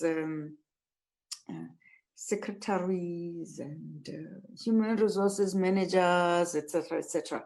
So for me, it has been a very interesting sector that has taught me a lot. Among others, is assertiveness, because that's what women need to be able to do.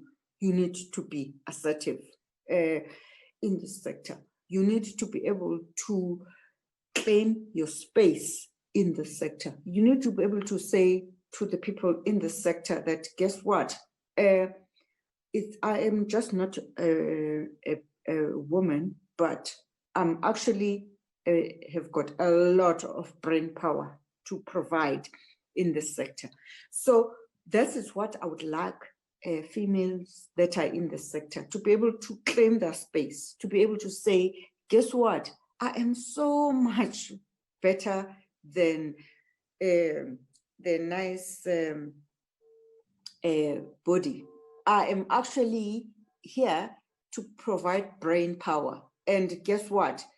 In the 26 years that I have been in the sector, I am no illusion in the fact that I have provided the sector, especially South Africa and Sub-Saharan Africa, that I am no illusion that I have provided more than what it needs to be provided in the energy sector, not just as a professional, but also as a woman, because we must never underestimate our power as women. We actually are the biggest consumer of energy. And if we're the biggest consumer of energy, therefore, we need to determine how that energy is produced. And we need to be able to say to policymakers that, guess what? We need to provide, or rather we need to be powerful enough to be able to decide how that energy is provided. And that is where I come from. Thank you. Thanks, Nelly. I'm very conscious of the time, so I'm only going to pose each panelist one question if there are two. And then I beg your indulgence, Priscilla, that I'm going to just eat into a bit of your time as we wrap up so that we can just get some inputs from the people online. Diallo, let me come to you. You gave a very personal snapshot on what it looks like to be a commercial leader in untransformed spaces. And, often women are looking for equality of opportunity and access. But is equality the correct driver, or should it be equity? Okay, thank you, Ntato. I think that's a good question. But once more again, we probably have a wide audience listening to us. So it might help if I start by briefly decoding the concept of equality versus equity. And for those that may not be familiar with the concept, equality simply means that you're giving men and women the same access and opportunities. And it doesn't take into consideration the fact that we have historical or societal disadvantages. So inherently men will always come out better as they don't have as many choices to make along the way. However, gender equity really is the process of being fair. So the idea of fairness comes in here. And it means being fair to both men and women. What that requires is that we deploy the right strategies and measures that will address women's societal advantages. And there are many. I mean, we're often forced to make choices around children, giving birth, caregiving, and so forth. And if I give a personal example, I had to make choices around my career at the time I had my second child because something had to give in. I'm a married woman. I'm having children, and yet at the same time, there's a lot that's expected from me from work. And the most painful part that, you're not showing up as your best. And at the time, I had a 9-month-old son. So you can imagine how that becomes very personal at that process. And I mean, by the way, when you talk about gender and equity and gender equality, the answer as to why women probably get, have to work harder to get recognition, have to get so many more qualifications to get a promotion, and probably get paid less, as was mentioned earlier on, for various reasons, lies in that very conversation around equity versus equality. And so, yes, in short, Ntato,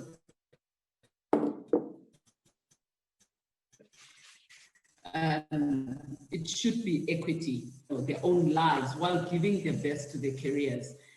Because being forced to make those choices and yet knowing that those choices will set you back 10 years on is quite a very difficult choice to do. And I think for organizations, it's not only the right thing to do, but I also contend that companies that do this well, and probably even governments that do this well, are most likely to be more successful because everybody shows up in a mentally healthy space and they give it their best. And also the traits that women bring from a leadership perspective, I believe will help us from a societal perspective and probably deal with some of those issues around gender-based violence and so forth. And it's such a pertinent issue for particularly for South Africa. And maybe just to touch on it a bit, speaking about equity versus equality as well. I mean, if I take an example of myself, I'm probably a leader here, not because I'm smarter than everybody else. Yes, I've worked hard, but I think most importantly, there are also other women that have had faith in my leadership and afforded me the opportunity, knowing that I've had to also make sacrifices along the way. And, I probably joined those women who are dedicated to uplifting women, and the journey continues. So I think we need to just make sure that those of us that have that leadership agency, both in corporate and in policy making, become the voices of change that change this mindset. We need to shift that mindset from gender equality to gender equity, and I think will then be a much better society, and corporates will perform better. Thanks, Taylor. And I suppose COVID has blown it wide open, hasn't it? Absolutely. By showing the workplace and by showing leaders that it is possible to have flexi time and remote working. And that if you have the right digital solutions, you can get, well, okay, you might not get work-life balance, you might be on your most of the day. But the point is, you don't need bums on seats to prove that people are working. And I think we've all had to experience that since March, that the whole communities, whole businesses have had to understand and embrace that people are working from home. I had an experience in the middle of a global call where my 4-year-old walked into the room and said, "Mommy, you need to come wipe my bum." And what was amazing about that, yeah, all the women are like shock and horror. But what was amazing about that was the colleagues on the line who are male and female colleagues who are now in their homes having to manage their kids being homeschooled, who all understood and said, no, we'll pause for you to come back, men and women, right? So COVID has been a good equalizer in many senses, even though it has, I think, raised some of the disparities. Absolutely, Ntato. Yeah. So I think you point out the importance of solidarity amongst women and for women to uplift each other, as well as women in positions of leadership to also model that change and those values, and be disruptive, right? Dr. Pindile, let me just come to you, and then we'll move to the audience. You spoke about South Africa running the risk of being externally defined, which is, I think, a theme many women experience in their own personal lives, about being externally defined, trying to respond to that external definition, and not actually realizing the full potential. But I'm really keen to understand, in the space you're in now, in this game-changing space of upstream exploration, what are some of the key challenges and opportunities you see arising for the country and for women? Yeah, so talking about the opportunities, they're massive. You will know that in terms of the liquid fuels that we use as a country, Sasol produces some of that from gas that they import, as well as the coal. But most of it actually is imported into the country, both as a crude oil, which our refineries refine for us to use as petrol and diesel, but also as just finished product, you know, and yet we've got a high petroleum resource prospectivity as a country. And we have not moved towards producing that locally and beneficiating it, which has got a huge benefit to the economy when you start to beneficiate your own petroleum resources rather than importing it. You would have seen, most of you, in 2019, Total and its JV partners declaring a discovery on our south coast and estimating that actually this is about 1 billion barrels of oil equivalent. And that is more than 5 years worth of the amount of liquid fuels we import as a country.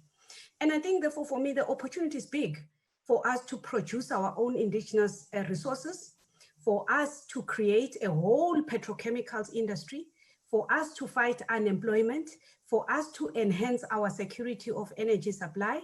And as I say, some of that crude that they've discovered is a light crude with a low sulfur content. And therefore, of course, gas also has lower carbon emissions. So it provides a very good opportunity for us to transition from the high carbon intensity energy mix that we have towards a lower carbon intensity.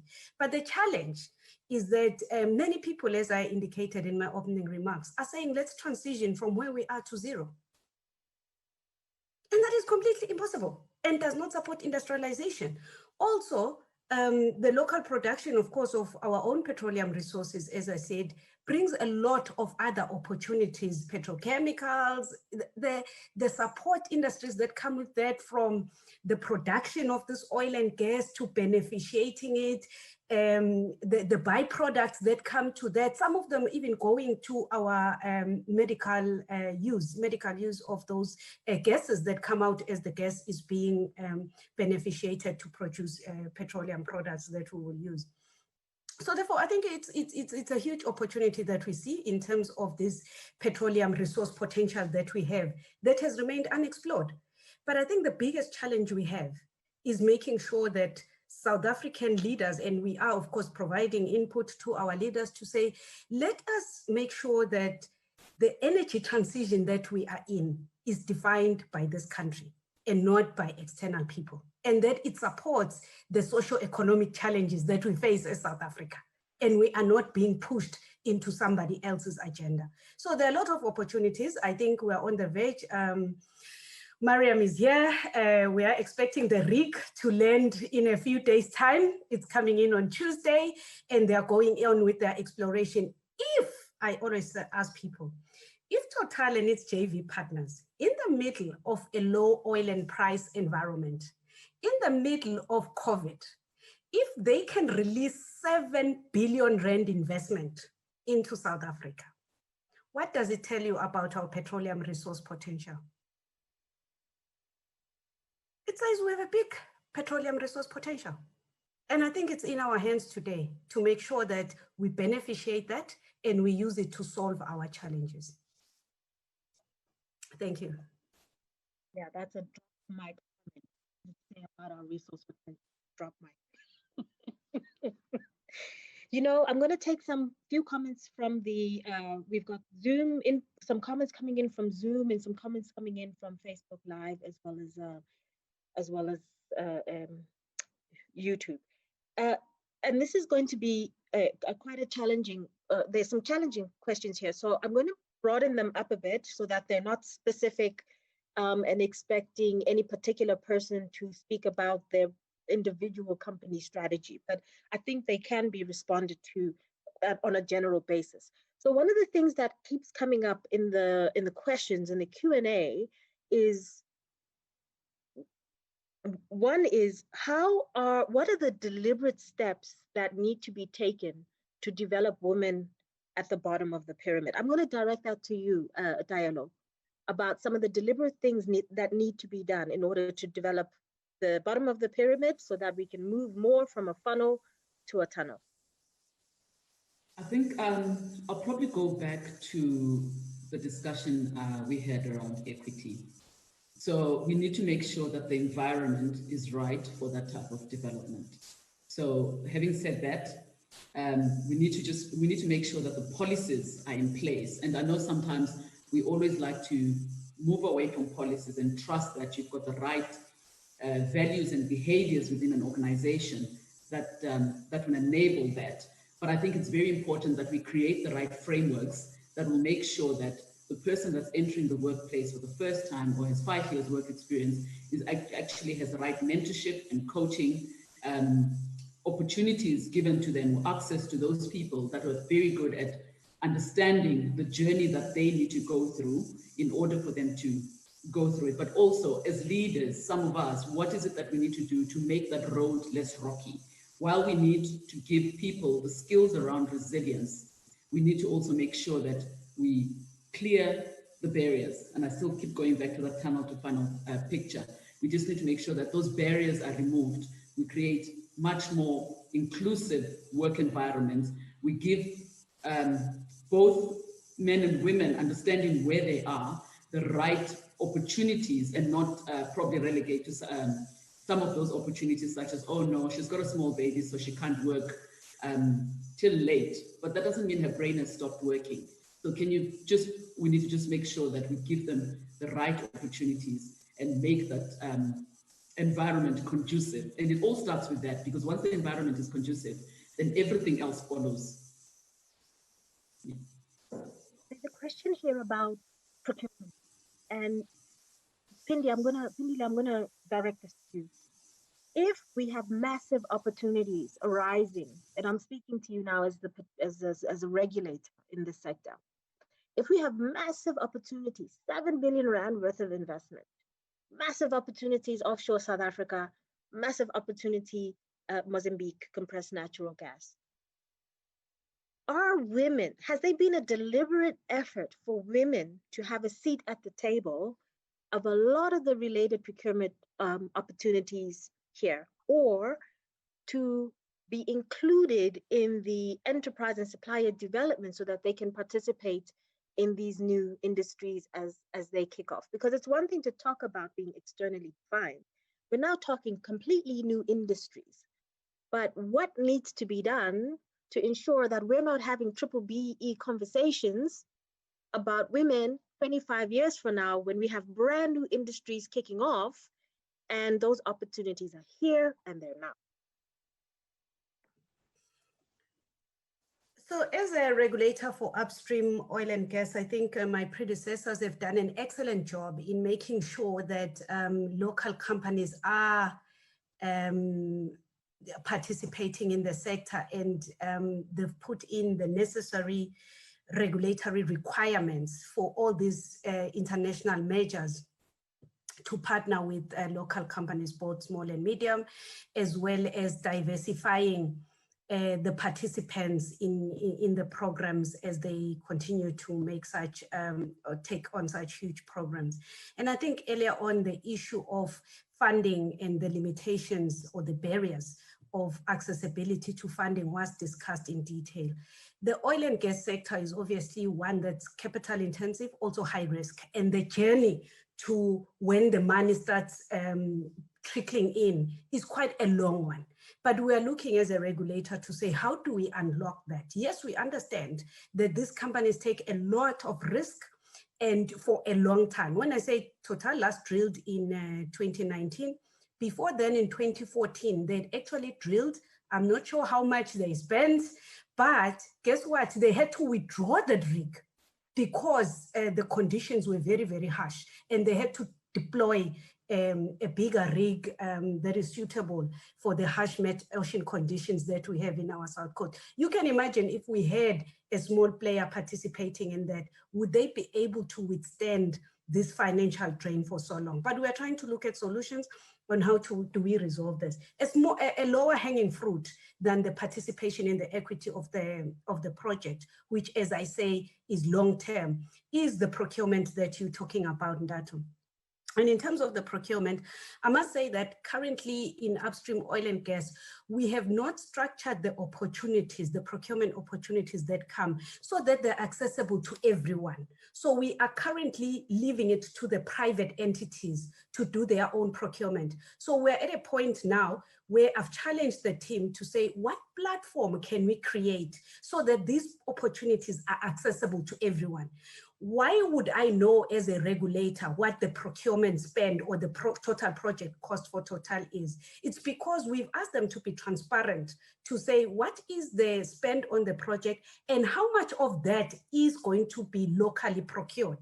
And they've done a whole breakdown of it. And as a regulator, we're satisfied that there is significant money that will be spent in South Africa as we speak. And for me, I think being in the COVID environment, I've seen this, the impact that this project will make on the town of Mossel Bay. You know, at a time when our hotels industry is seriously challenged, and there you are having this company coming in and literally booking hotels, guest houses in that area for a full 200 days. Imagine what that will mean. They have helicopters that they require.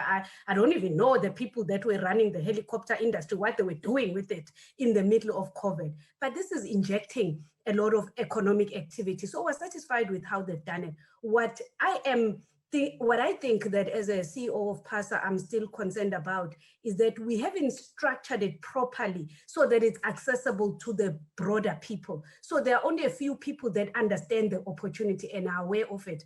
In actual fact, on Tuesday afternoon, I'll be speaking to the Offshore Petroleum Association to challenge them to say, listen here, let us bring together, and of course that program has also got skills development, a lot of skills development. The geologists that we have in the country, petroleum economists is what we're touching on at board on Monday, to say that we need to upskill our people. But I think we need to find a way of aggregating the whole program so that, you know, once you pull it together and aggregate it, instead of each private company doing their own thing and us trying to regulate them individually. So I want to create a platform where we can bring all the procurement spend together. But yes, we hold them to account and we make sure that they don't bring simple services that can be found in South Africa. So we looked at all the spend of this capital project, and we made sure that we optimize as much as possible for South African participants.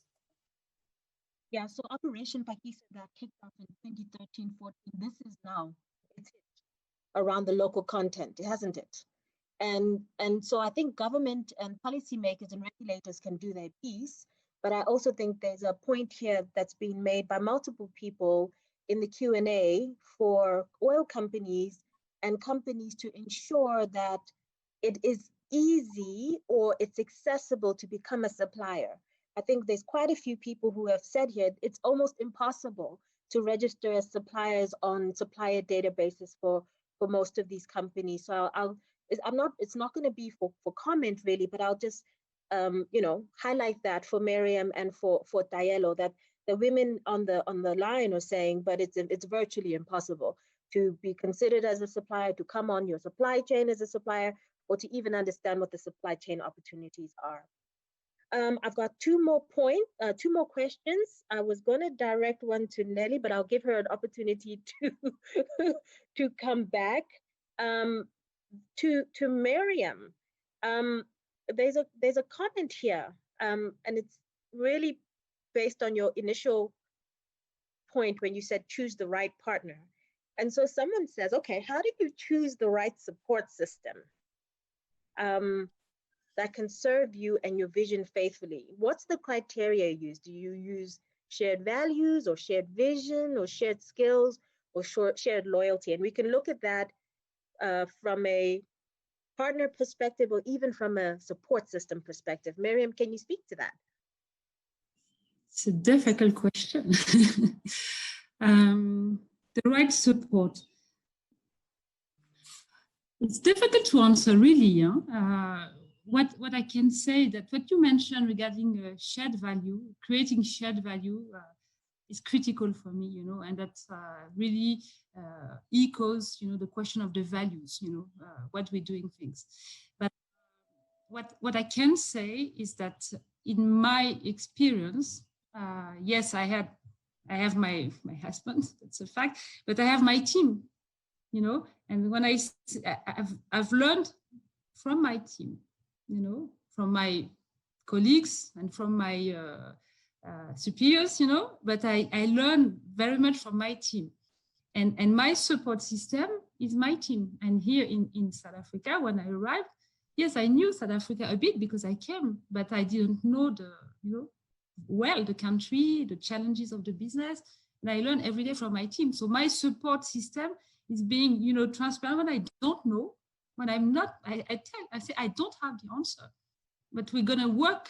We're going to, you know, challenge. We're going to try to, you know, to regroup and find the solution or find the answer, you know, but really, you know, I don't have, I'm not worried to say, I don't know, I need help. Come on, let's come together. Let's make it a straw man, you know. We are going to work on something. Everybody brings the ideas. You don't have to come and you know, there's no distance between my team and myself, I hope, in the sense that we are free to speak, and I feel much stronger when my team is with me, you know, on that. So that's also because we share the passion, you know, we share the judgment, we share, and this is helpful for that. So and it can be for very difficult topics, you know. Dr. Pindile mentioned a few topics regarding the upstream investment. The support system is the whole team that believes in the project, you know, because you're competing. We are competing as a private entity with all other private affiliates of Total in the world to convince our CEO to make the investment. Because the case is compelling, because the environment is conducive, because we are able to discuss and to bring really the right argument, and that is not coming from one person, it's coming from many people, you know. Yeah, so that it's taking stock on what is working well and what is not working well, and having an open discussion about that. But when you have something which is very, you know, strong, you defend it. and then your team is with you even more, you know. So that's basically my view on that. Thanks, Miriam. Well, Nelly, I'm conscious, sorry, Tato. I'm conscious that you know, it looks easy, you know, but it's not necessarily easy. I'm not minimizing the difficulties, you know. Not at all. And when it comes to the partner, I know that, and Tailo touched on that, the gender-based violence, the light signals that we do not see, you know, that we must be trained to see, you know, are here also. So it's not that easy, and we need to be mindful of that. Thank you, Miriam. Last question, and then I'm going to hand over to Priscilla. Nelly Siwe, so you raised this point about being assertive, but one of the people online has said, okay, but aren't assertive women seen as aggressive? And so there's that paradox, right, about the importance of being present, stepping into your space, learning to be comfortable with discomfort, being assertive, but it comes with if the bias is still prevalent. So do you have a comment about that one? Absolutely. And my sincere apologies in the sense that my iPad decided to die on me. But let me be honest. When it comes to issues about assertiveness, I don't think that we need to be apologetic. You need to assert what you want. One of the reasons why I am so-called 50 influential energy specialist is because I've been assertive, okay? Now, if somebody believes that being assertive is being aggressive, oh, please, get over it. What we need to be able to say to ourselves, as entrepreneurs, is that we need to basically say what we want. That's what life is all about. Make sure that you tell people what you want. And if they believe that you are not a right person for it, guess what? Let's walk away from it. I mean, I'm just, as an old person, I just don't have time for making people feel comfortable in their space. The bottom line is just be assertive. That's basically where I come from. And I would like to say the same thing to the women that are on the panel, that you should not feel you have got to be, what is the word? You should never, ever be in a space that you have got to excuse yourself. You have got to tell people that, yeah.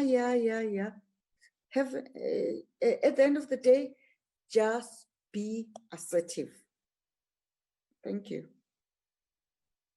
Thank you. I'm going to wrap up the Q&A. We've got so many questions that have come through to us online. We are not, unfortunately, able to deal with all of them, but we will find a way to process them and continue the conversation. I do just want to end off before handing over to Priscilla with 2 points. One is a comment that's come from the floor, and one is a personal point. And, you know, just taking my own experience and listening to the women leaders, you know, and this last point about assertiveness and aggressiveness and the right partners. I mean, I've had 2 divorces and I'm a single mom, and happily so. And one thing I've learned is, you know, the importance of authenticity and breaking through that personal conditioning about who you're supposed to be, what it's supposed to look like socially, and be framed externally, to the point now where it's so key that I show up for myself first before I show up for other people. And I know that's what a lot of people do grapple with, which is all these various roles, choosing the right teams, but ultimately with self-reflection, we can identify what serves us and we can create the right network of people around us for that. The last point, Priscilla, before I hand over to you, is there's a call on the line for this forum to enable more effective organization to collaborate and access opportunities, mentorship, career development, entrepreneurship, and general empowerment. So the question is, how are we going to effectively organize this in this platform and beyond this platform? I think that really consolidates the questions that have come out of the floor. So I'm going to hand over to our host, who's going to introduce the next session. But with that lasting point where there's a demand and there's a need for platforms such as this and other platforms to move beyond conversation into being an enabling and empowering space, safe space for women. Thanks, Priscilla. Thanks, Ntato. I think first of all, let me start by just thanking our panels. I have really learned a lot today, starting with the path for the future change that Nelisiwe, you articulately and eloquently mentioned with passion, that we need to be an integral part and we need to lead in the transition to energy, followed by Dr. Pindile outlining the vast opportunities that exist in our country that we can maximize and leverage on to unlock opportunities for growth, and also examples of businesses like Total, who have made huge commitments during this time when capital is constrained to invest in the future of this beautiful country, to leadership aspirations and attributes, where Miriam, it was just amazing to listen to comfort in discomfort. It resonated very well with me as I transitioned to my new role and looking at the opportunity that it presents and yet the challenges that it presents as well. And I have no doubt that a number of the young talent have also taken a note of some of those attributes and the challenges that you've given.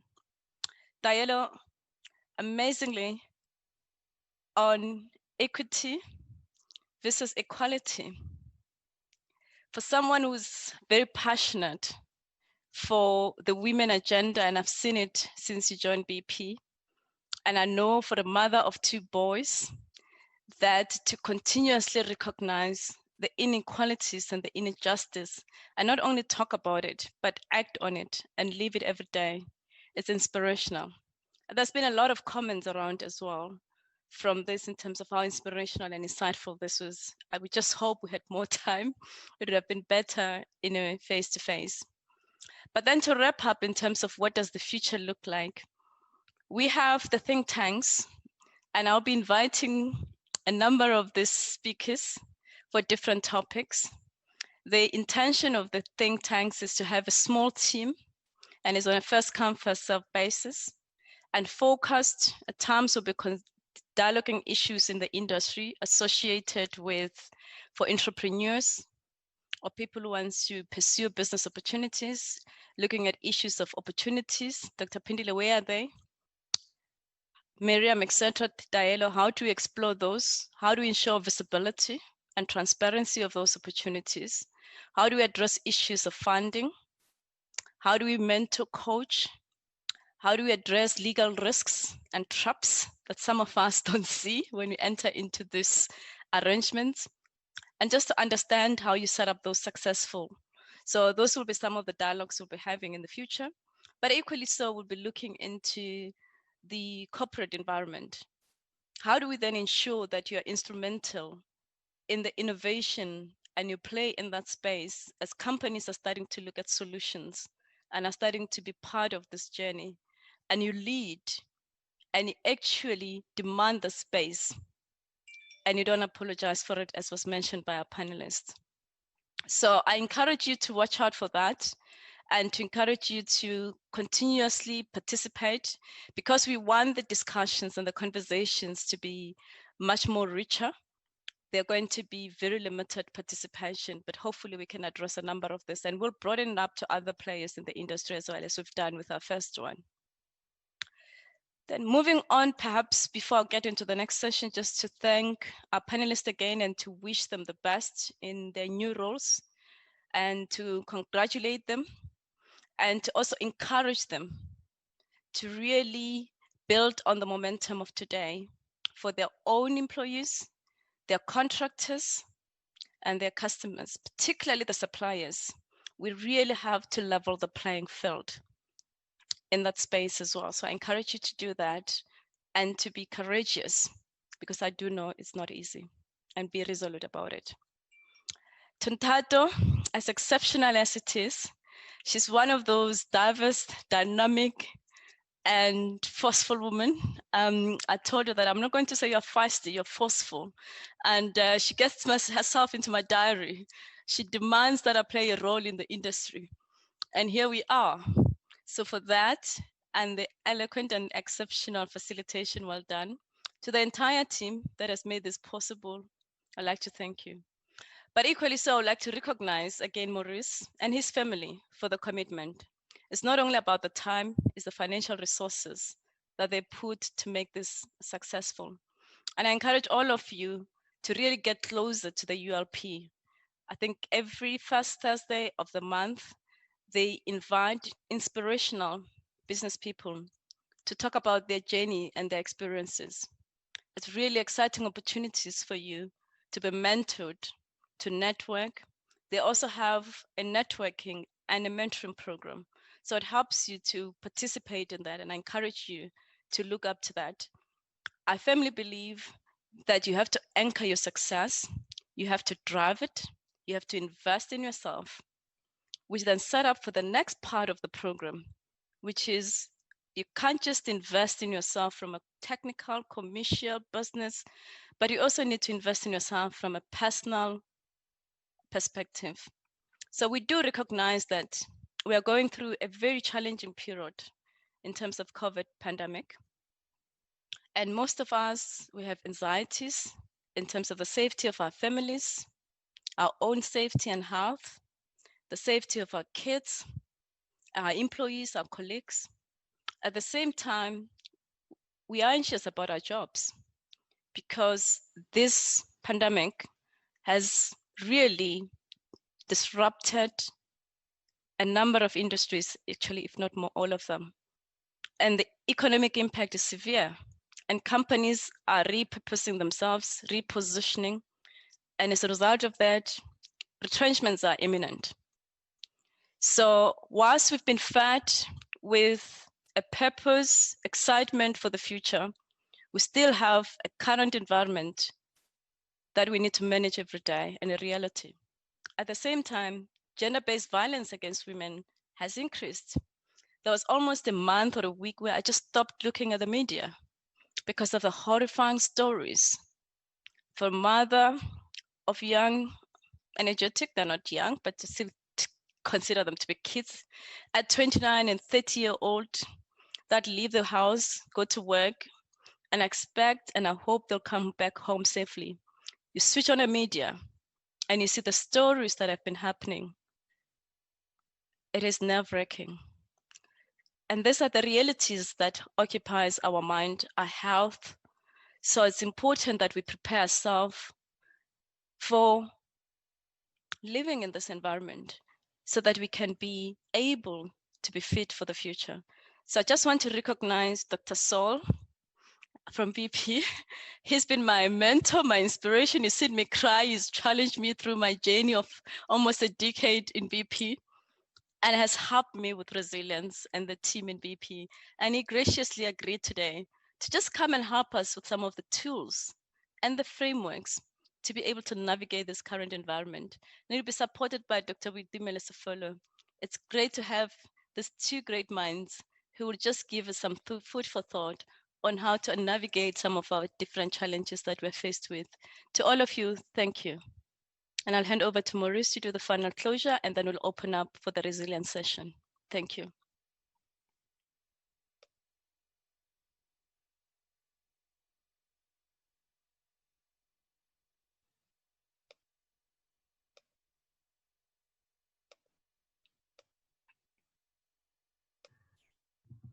Right.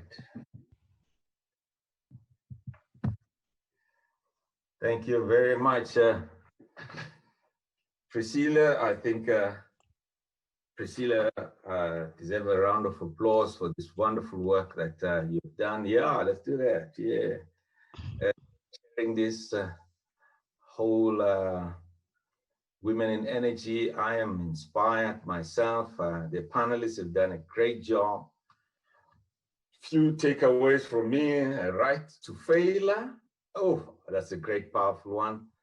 Prosumers, gee, mineral baskets for IR. Resilience, that's what we're gonna hear now. Hey, Dr. Pindele, you've got a lot of work to do there. Your story about Nelly picking up your phone also made me a little bit teary, because that is really what matters. Just picking up that phone and lifting somebody, it makes a huge difference. So I'm not gonna go into too much detail. I just want to thank everyone again, particularly this back office team led by Theo, Tsepo, Nono, Ponso. Those people, you know, are not recognized, but they are here, and the technology is still working very well. I just want to invite you again to ULP programs. We've got a number of them. We've got ULP governance. If you want to be a director, we've got an entrepreneurial program. Just contact Nono. We're also launching a new one called ULP and Spencer Stewart, which is a very dedicated program to career development. There it is. Yeah, it's called Thrive, Executive Coaching and Mentorship. This year we've selected 5 young up-and-coming leaders. It's going to be a yearly. We're piloting it today, but it's a very intensive executive and career coaching program, all aimed at unleashing your potential, and so that you can be able to be the best that you've been destined to be. I also am going to Wits next year, business school, so I invite you to come and help me. There, let's transform the university, the business school in particular, and then make it the innovation hub of the continent. And that's my next assignment and my next calling and my next purpose in life. So I'd like to thank everyone. I don't want to go into detail. I also, again, want to thank our partners and our supporters and the panelists. You've done a great job. I'm looking forward now to hear the resilience story. And participants, keep on, if you really want to be part of our ULP sessions, yeah, just make sure you've contacted Nono and you've got all your registration details. We'll keep you fully informed. Thank you for participating. It takes a lot of time to take your whole Saturday to be here. So thank you, thank you, thank you. I'll hand it back to Tato. We're actually going straight into the resilience masterclass with Okay, the resilience team, over to you.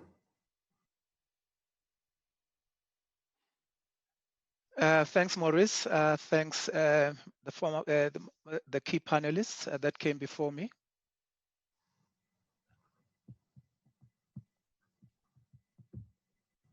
We can hear you, Dr. Saul. Okay. Thank you for allowing me to be part of, of the part of the summit. And basically this period that you want to go into, or this time that you want to go into, you spend a little bit of more time having to look at how then, based on all the energies we have put into creating, leaders, and leaders specifically women, how then do we ensure that as we create this space and we create this big platform that you want to create, how do we remain on it and start to continue to serve on it? The most element part of it is actually to ensure that we're able to look after ourselves. And it brings us to the element where then we need to look at the effects of COVID and how then it has actually changed the dynamics of society, the dynamics of personal lives, and basically also the opportunities that go with the work that goes with it. And basically having to say then, how then do we ensure that we start to look at the health that we do have as individuals? So we'll go directly into that, and then I'll just ask that the queuing of the presentation comes up on board so that I'm able to take you through it.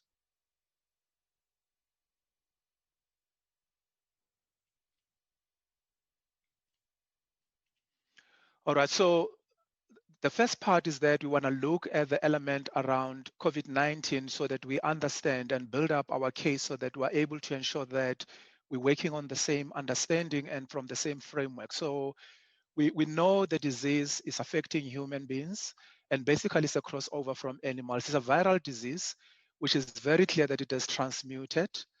The elements around it that we pick around it is that it's actually having exponential spread, which means its rapid rise in terms of infections and spreading is very fast than anything else you had seen before. So even faster than HIV/AIDS.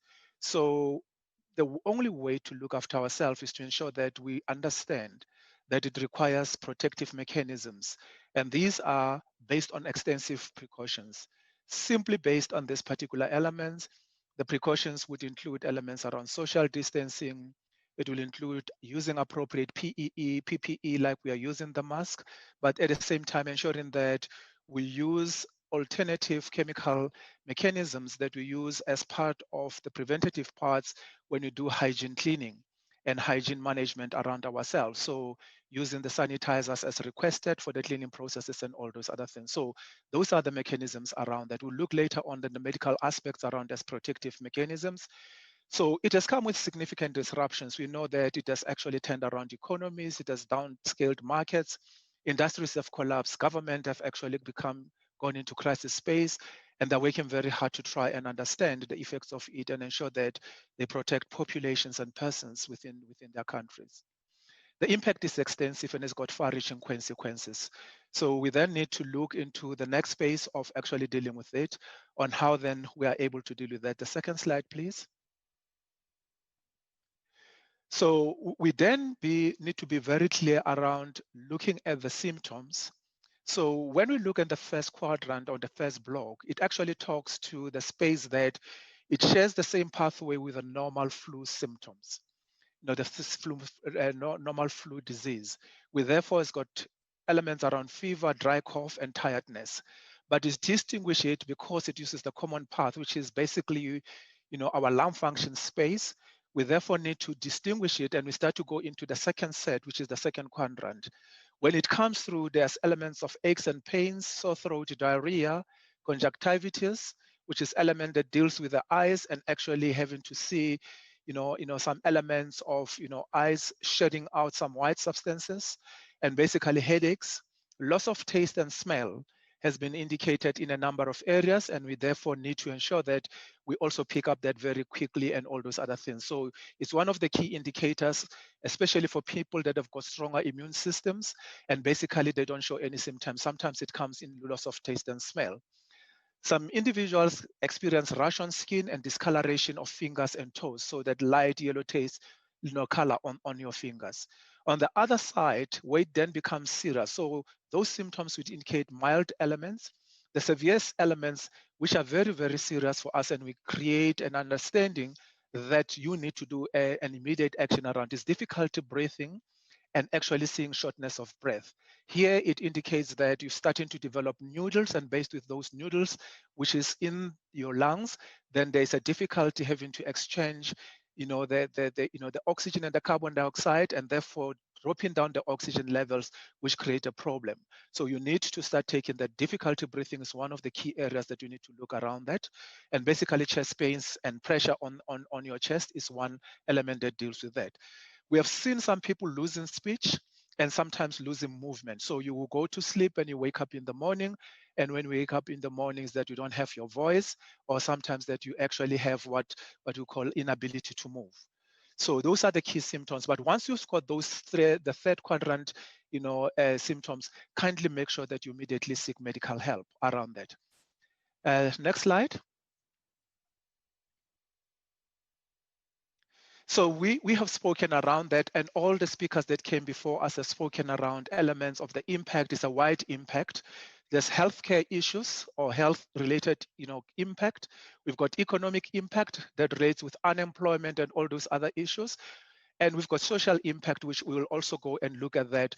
There's been disruption on actually social institutions of education and social institutions of families. All these things, at this particular point, I'm not discerning them because they've been spoken to. the most important thing I want to say is that they actually create a serious impact on persons, especially with disabilities and persons that are vulnerable.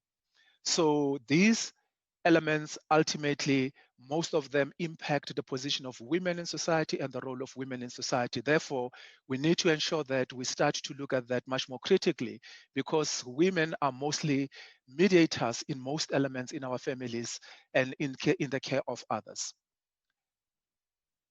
Next slide. So let's look at the socio-economic impact.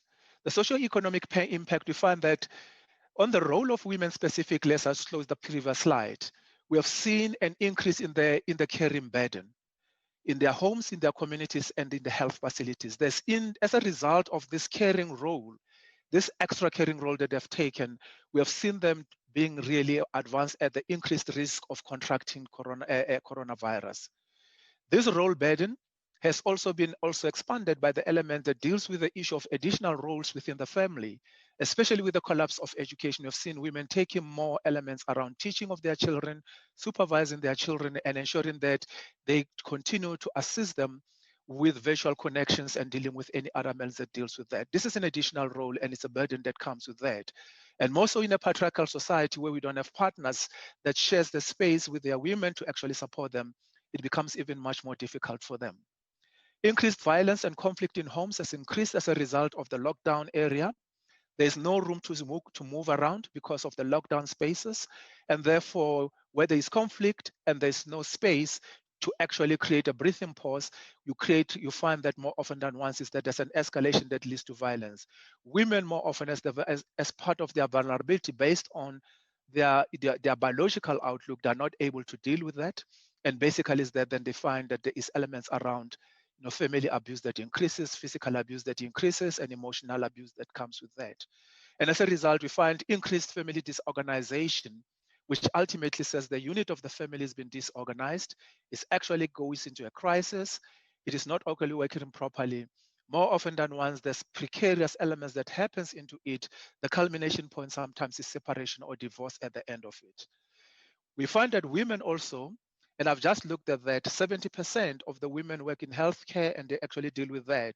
And most of the time, 60% of households are actually looked upon by women that are single-handed, as single parents raising their own families. You find that more often than once is that then they start to have issues around having to deal with the issues of losing their own finances, losing their jobs, and basically that creates that burden around them and financial challenges.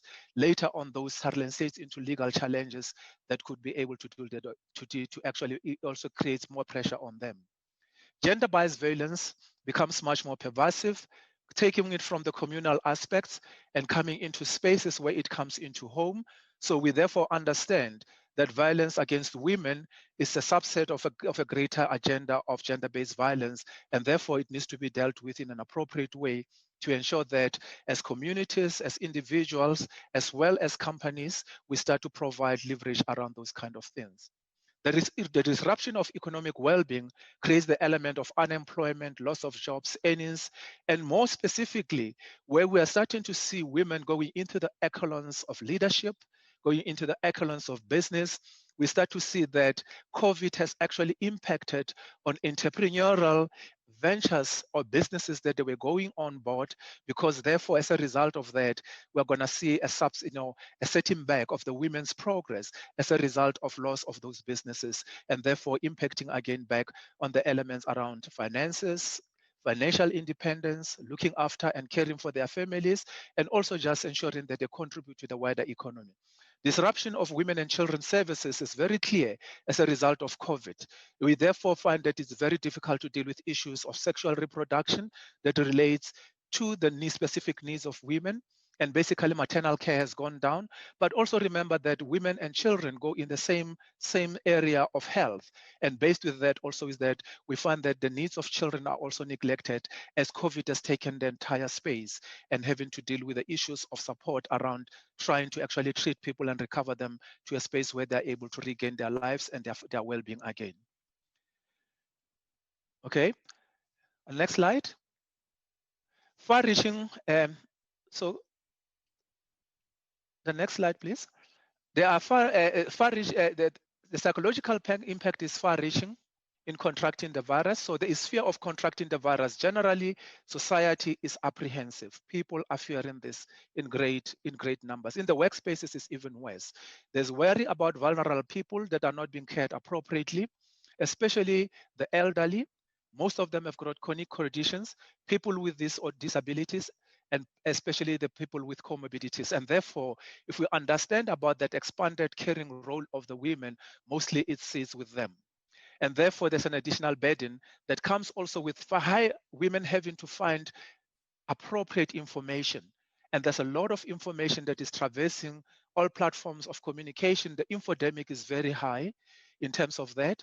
As a result of that, we find that also it creates a problem because then they have to actually decipher from fake news, difficulty of managing the COVID information, and having to traverse all platforms to find what works and what is the rightful information. We therefore they're experiencing a different impact from information overload that is coming through that. Experiencing emotional and psychological abuse from partners also creates an element where we find that they sit in a space of not being well mentally, emotionally, and otherwise. So we've got what we term general COVID stress. And this general COVID stress is made by a number of elements. And these come from elements that builds up the psychology of a stable human being.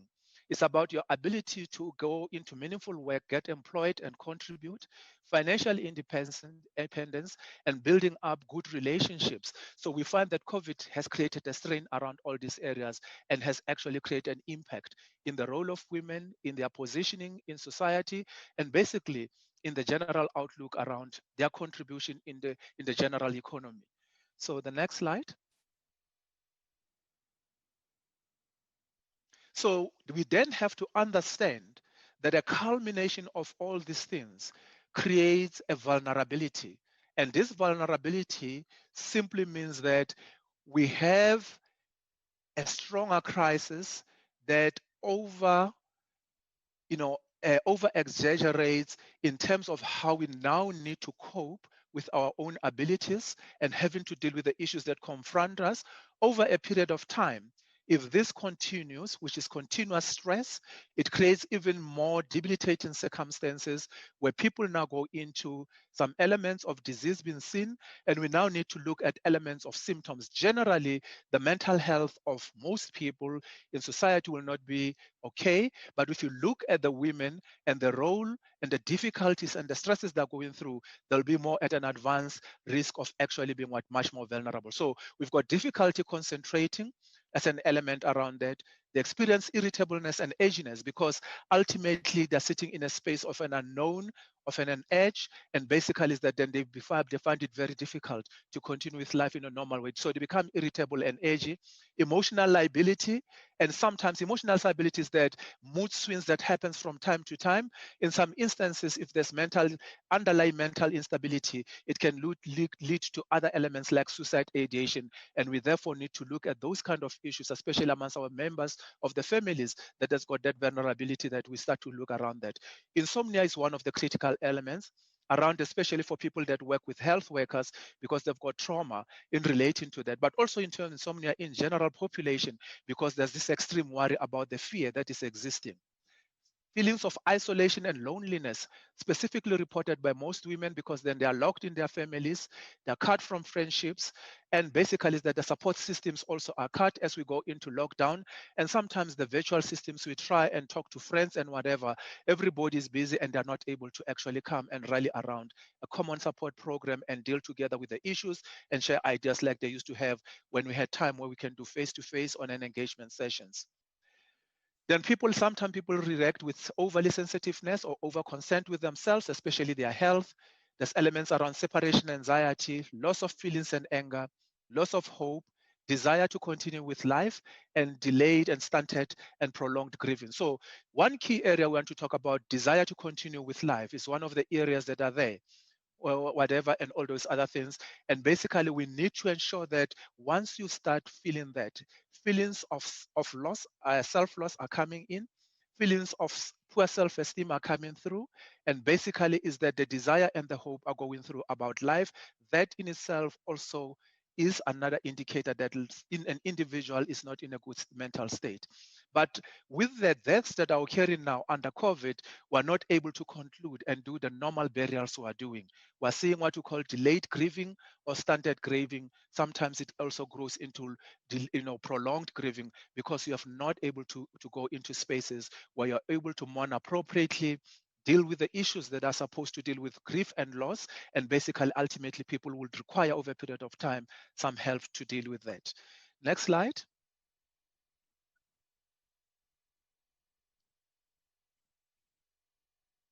So how do we start to care for ourselves?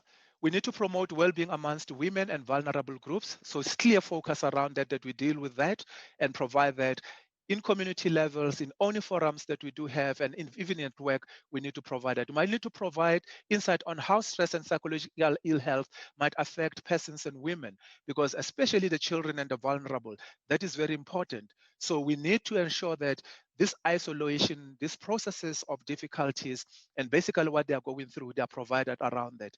We need to develop and teach resilience skills to women and leaders and mentors and thought leaders, because this is very key. They've got all unique opportunities to lead and go to the front and actually normalize the circumstances.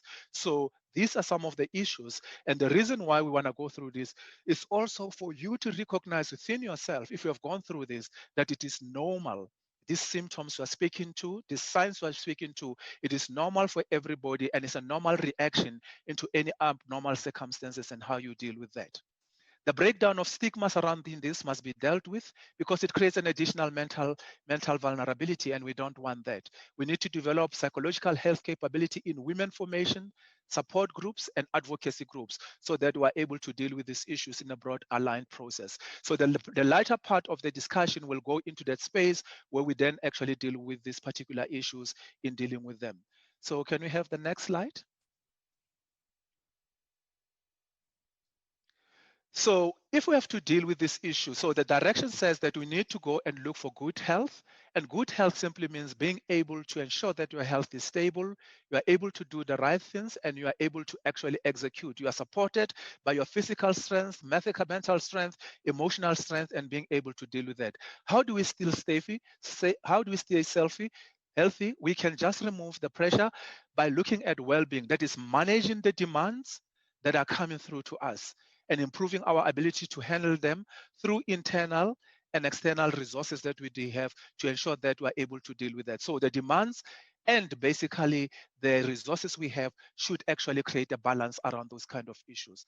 Therefore, resilience in us represents the ability to be able to perform sustainably when working under pressure and fast-moving change and changing environments, and being able to make sure that we take control of the circumstances. It is not the ability to take more, but to ensure that you are able to manage with the resources you have so that you are able to go forward around that. So it looks at a point of achieving a well-being that speaks to the element that speaks to around the best elements of physical well-being, emotional well-being, social factors, and socio-economic factors, so that happiness could actually strike in and life becomes satisfactory. And all these things would differ from one person to the other, but you'll know your strength, you'll know your resources, you'll know your demands. In a case where you are not able to deal with that, it is a time then you need to look for ensuring that you get an external facilitated mediated help so that you are able to deal with that. And we'll share with you the kind of resources we have, the kind of organization that will help with you towards the end of the session. The next slide.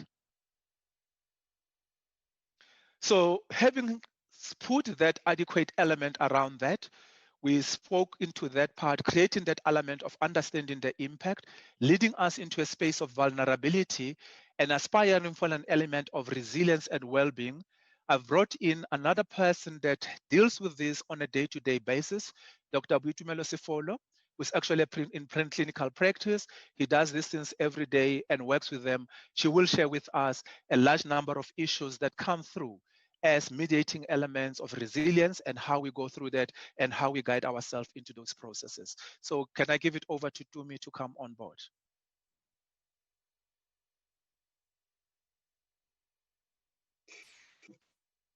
Thank you, Dr. Saul.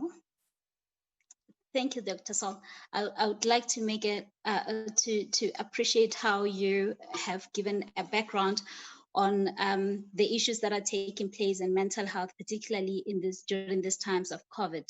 And I must also confess, just a little bit of housekeeping on my side, that Dr. Sol has taken part of the most difficult part of the presentation, given the scientific aspects of it. But this gives me an opportunity then to have a heart-to-heart with you, so that we can have a connection and an understanding of what is taking place in the real lives of people. I'd like now to bring my attention to the aspect of gender-based violence and what is taking place in the lives of women. And in that, if you may allow me to share with you a little bit of anecdotes as I go along. One of the things that we are seeing now with what's happening with gender-based violence is, and I've been saying that COVID-19 has not brought about gender-based violence. COVID-19 has illuminated that gender-based violence has been there. And as Dr. Sol has demonstrated, because people are locked up in houses, or people did not have much to do due to the lockdowns, then there was just more time when the vulnerabilities that were there became exacerbated. However, for us to deal with gender-based violence, it is also important to be realistic and understand that we may deal with gender-based violence on an intergenerational level, where some of the things that take place may not be eradicated all at once, but intergenerationally, we also need to educate the next generations, the children, and empower them in a way that in their generations and in the next generation, gender-based violence can be eradicated.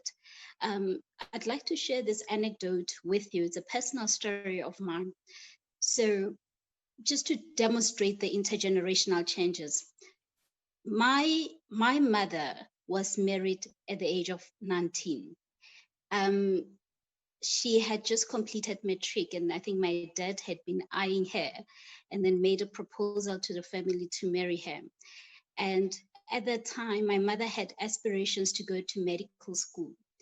When they came to ask for her hand in marriage, my grandmother said, "This is a good man." My father was a teacher in the community at the time. "This is a good man. He's a decent man.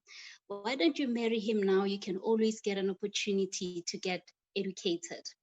However, my grandmother, in her wisdom, made one request to my father's family to say, "I'm handing my daughter to you, but may you please take her to school, because I would have educated her myself." My dad, black tax comes a long way, being the breadwinner at the time, could only afford to take my mother to teachers college. So her dream of going to medical school then was not realized. Years later, my mother has me, and at the age of around 23, someone comes, the same process, asks for my hand in marriage. At that time, I'm doing, I've got a master's degree. I'm about to complete my master's degree, and I'm doing my internship. And my mother at the time says, "Please do not marry my daughter, because I have dreams for her, and she has not accomplished all the dreams that I have for her." So my mother pauses it. Years later, I have a daughter, and at the age of 7, my daughter is able to be in a position where she makes certain decisions in how she interacts with boys. And I'll bring this in, telling you the story of what has happened in her school. So what happened in her school is they were asking them to prepare for Valentine the next year. And there was a boy who was asking my daughter to be his Valentine. And my daughter said, "Mommy, she asked me 3 times, and this time he went down on his knee, and I said yes, because he was being a gentleman." So I'm doing this to demonstrate just intergenerationally how changes are taking place. He was being a gentleman. This is the language and the vocabulary of a 7-year-old. The reason I'm bringing this up is because we're not only speaking to women, but we are privileged to be having men that are listening. And it's important for us in our own families with our children to prepare them, empowering them through education, but also to prepare them to have certain values, certain things that they value that make them less vulnerable to the risk of being in relationships where there is gender-based violence. So I want to say that it is not brought about by COVID-19 as it's reflected in the media, but it has been there. But it's because with COVID-19 and with the lockdowns, we are finding ourselves confined so much that people are not showing adequate coping mechanisms to deal with it. Another thing that's important and is to address why women are more susceptible to gender-based violence.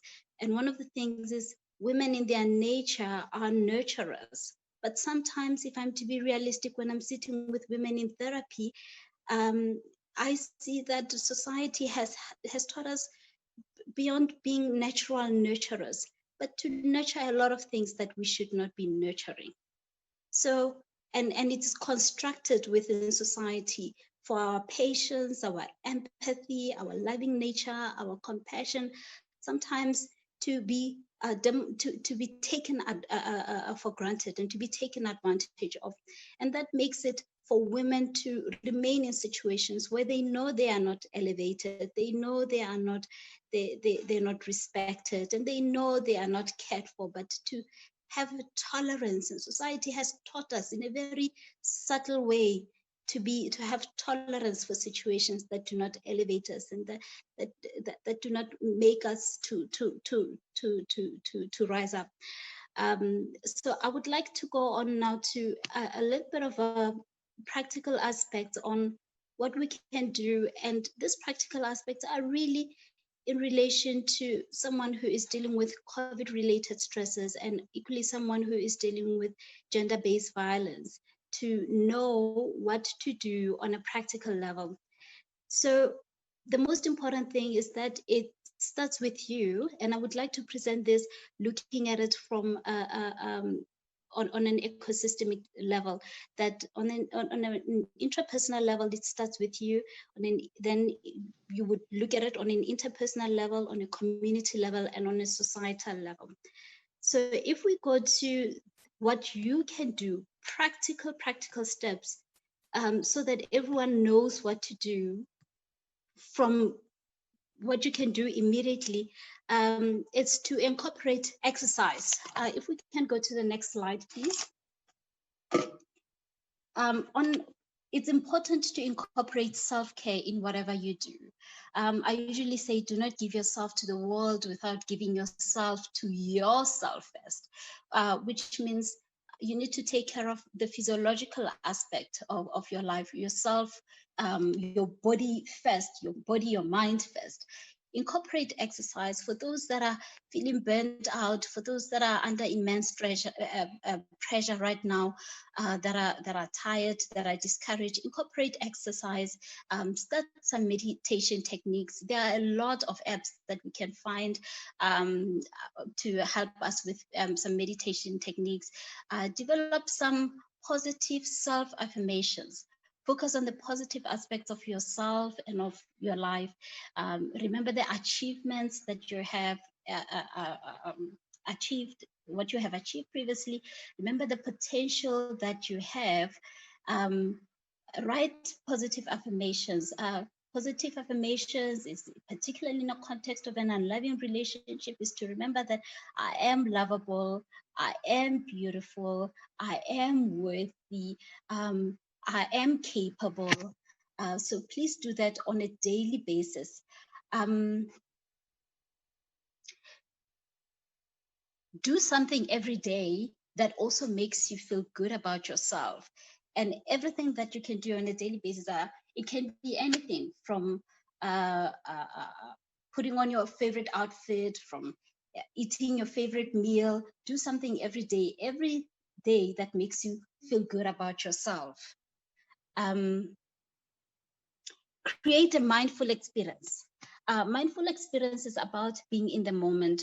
There's simple things that we can do, like when you're having coffee, paying attention to how it tastes, being aware of the taste, being aware of all your senses, whether it's taste, sense of sight, sense of touch, on a day-to-day basis.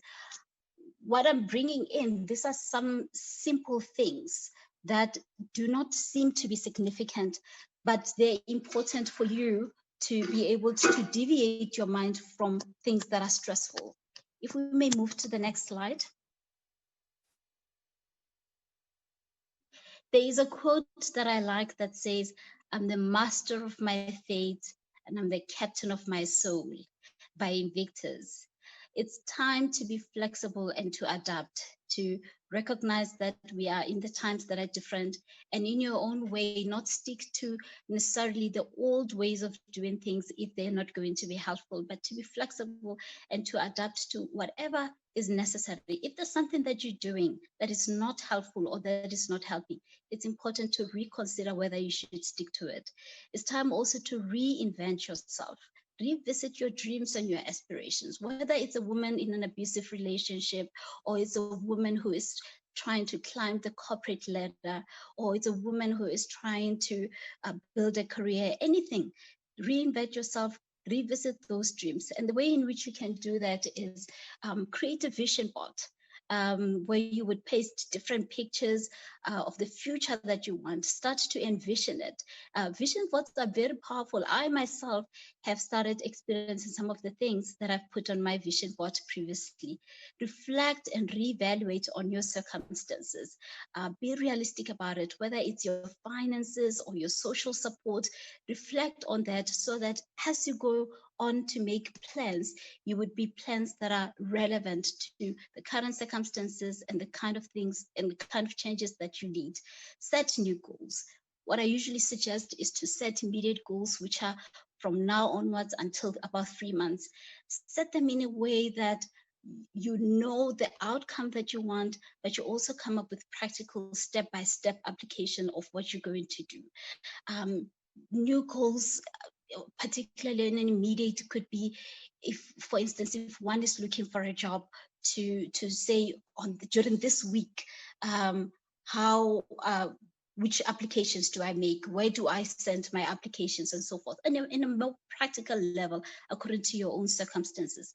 Then short-term goals for 2 to 5 years so that you're able to see the future ahead, and long-term goals between 5 to 10 years to 20 years, remembering that there is a future after the pandemic. And my suggestion is always that do not wait for the pandemic to end, because it will end. Things will get better. They may not get better immediately, but do what you can now to keep yourself afloat and move towards thriving in the midst of a pandemic. Next slide, please. On an interpersonal level, as Dr. Saul has also said, it's important to realize that people are preoccupied right now because everyone is feeling some form of pressure on some level. So it's important to speak up instead of thinking and waiting that someone might recognize that you're not okay. We may be able to recognize that we're suffering, and we may be able to recognize someone who's not doing okay, but it's important to speak up and to reach out on your own. And understand that most people are feeling anxious, and they're primarily concerned about self-preservation because everyone is having a hard time. Most people are having a hard time at this moment. So it's important to open up and to speak up. Reach out to the people around you first, to family, to a partner if there's a partner, to friends, to colleagues, to neighbors. Next slide, please.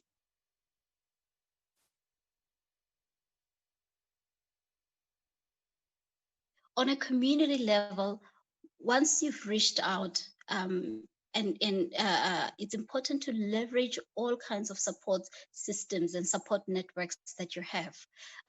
Whether, for instance, with regards to social networks, most of us would find that we actually know someone who has presented an opportunity to us previously, but we may never have taken people up on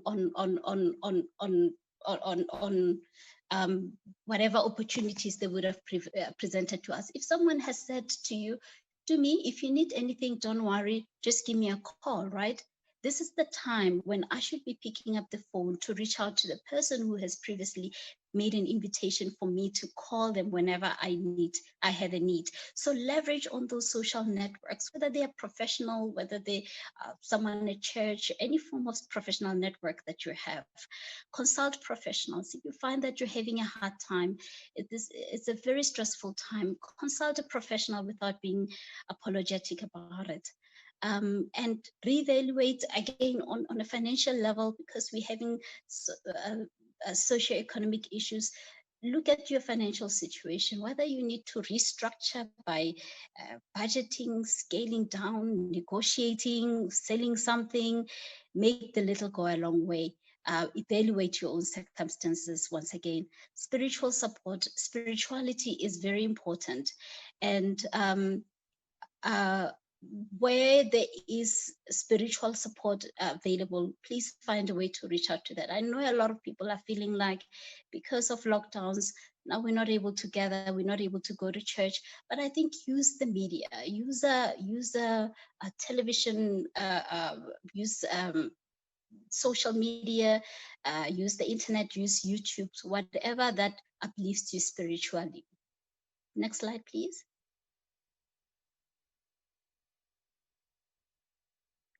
On a societal level, there are programs that are available in the workplace. For instance, there's employee assessment program. That program is there to help you. It's usually the first point of contact where you can reach out to someone in the context of work, to tell them some of the difficulties that you're having. And this would be in relation to anything. Even if you're experiencing work stress at the moment, reach out to employee well-being, reach out to them concerning family-related issues. Usually the practitioner is able to listen to the problem and then guide on the best way and the best platforms to get assistance with that regard. And then, as I said, mental health is very important at this stage. Reach out to the mental health, to hospitals. And if we go on to the next slide, the next slide, we have got some of the places where counseling is available, the South African Anxiety and Depression Group, the CIPLA, Lifeline, Suicide Risk, and then there's also Power. So please reach out to any organization that is available that can assist you. But if I round up with this, it is to remember that this time is going to pass, and this time has not been easy for most people, but we all have it in ourselves to bounce back, to be resilient, and as someone said earlier, to bounce forward into the future. Someday we are going to be talking about COVID-19, sharing and writing stories about it. So I hope that everyone finds it in themselves to really tap into their inner strength. Thank you. Thank you so much, Dr. Saul and Dr. Bitumelo. We haven't gotten any questions or comments coming from the online participants, and so we won't be taking Q&A. And we are running a bit over 9 minutes at this point. So really, this is an opportunity to just thank you and thank Dr. Saul for giving us that framework and those tools. One, the framework to really just understand just the range and extent and scope of what we are dealing with as women. Often there's cognitive dissonance when we don't have the language and vocabulary to understand what's happening. And so there's some empowerment in this conversation, understanding the full scale and scope of what is being dealt with. And then from the perspective of the tools, you've given very clear tools on what can be done today, walking out of this call to just reclaim that personal agency of our lives, as well as putting front and center the importance of self-care in what we need to do. Um, so what I'll be doing is using this opportunity really to just wrap up our entire session so that we can release everybody who's taken the time to stay with us on this line, on this call and through this summit since 10 o'clock this morning. Just quickly wrap up. We've had very good input from the panelists with key positions, key reflections that a lot of the participants on the line have responded to, which have resonated. Key points such as the comfort with discomfort, the importance to bounce forward and not to bounce to stand still, the importance of having the right to fail. Also, the conversation about intergenerational learning, mentoring, coaching, and of course, the feedback loops that we can all learn and grow from multiple perspectives. What I found very important in this entire conversation was the anchor and the courage to pivot, which is what I think you're speaking to us about today, Dr. Sifolo. The courage to pivot and the tools to anchor and pivot in a disruptive time like now, so we don't waste a good crisis to reinvent ourselves, to reflect. What also came up, of course, was the importance of women's solidarity and upliftment in the everyday stories of each other and the roles that we play in uplifting and creating an enabling environment for each other. Also, of course, that it's important to demand and assert our seat at the table. I think Sis Nelly was very clear when she was just like, look, we need to get our piece of the pie. But it was a very clear way of saying that no one is going to offer it to you. And so you're just going to have to take the space, even in our personal lives, from what I'm hearing you say, Dr. Sol and Dr. Sifolo. If we don't take the space for our own self-care and self-preservation, no one else is going to do it for us. And then when we came into the resilience and mental health masterclass, it's clear that we all have to foster our well-being through managing the demands and our resources in a environment where most of us have been conditioned to be givers, conditioned to put other people's needs and expectations first. And so it's important to know the limits so that we can foster our own resilience. And that you were clear, they are value systems that underlie gender-based violence. And these are value systems that we also as women have embodied within ourselves, how we've been raised, how we've been conditioned. This came up as a theme also in the discussion with the panelists earlier. And some of those value systems include women being conditioned and raised to be nurturers and having a tolerance to be taken for granted, to be taken advantage of. But thank you so much. I think the key piece in this resilience conversation for me is the importance of self-care and the importance of positive affirmation. We all know how much we put into the care of others, our family members, our children, our siblings, our colleagues, our counterparts, how much we put into positively affirming everyone around us, right? But how many of us actually do that for ourselves? So thank you for that. Thank you for that permission. I think in some sayings it would be considered selfishness, but thank you for that permission for self-care. I do want to close off by saying that COVID-19 as a pandemic has been highly disruptive for individuals, for the energy sector, and for countries. But even though it's disruptive, there are clear opportunities. There are clear challenges and opportunities to pivot, opportunities to reinvent ourselves in our professional and entrepreneurial pursuits, individual, personal pursuits, opportunity to reflect, opportunities to reevaluate, and then, of course, to pivot. So we mustn't waste this excellent crisis of COVID-19 from a personal perspective, but also in relation to our purpose and everything that we're trying to achieve. I'll use this opportunity as well to thank everybody who has stayed on the line, on the Facebook platform, the Zoom platform, the YouTube platform, for staying with us until the end of the session. I'd like to thank all of the panelists who have taken time this morning to join us, from Miriam, as well as Nelisiwe, Diallo, and Pindile. Of course, always thanking Priscilla for taking the time to host and frame conversations like this and create an enabling environment where we could leverage on your network as well, Priscilla, to bring leaders to the table to drive some of these discussions. And then, of course, to thank Babhadebe for enabling the ULP platform to expand on this Women in Energy conversation and platform so that we can give life to this conversation within our industry. There's a big technical team behind us in this conversation. So I'd like to thank everybody in the back office technical system. Thank you so much, Theo and Nono, Nelisiwe.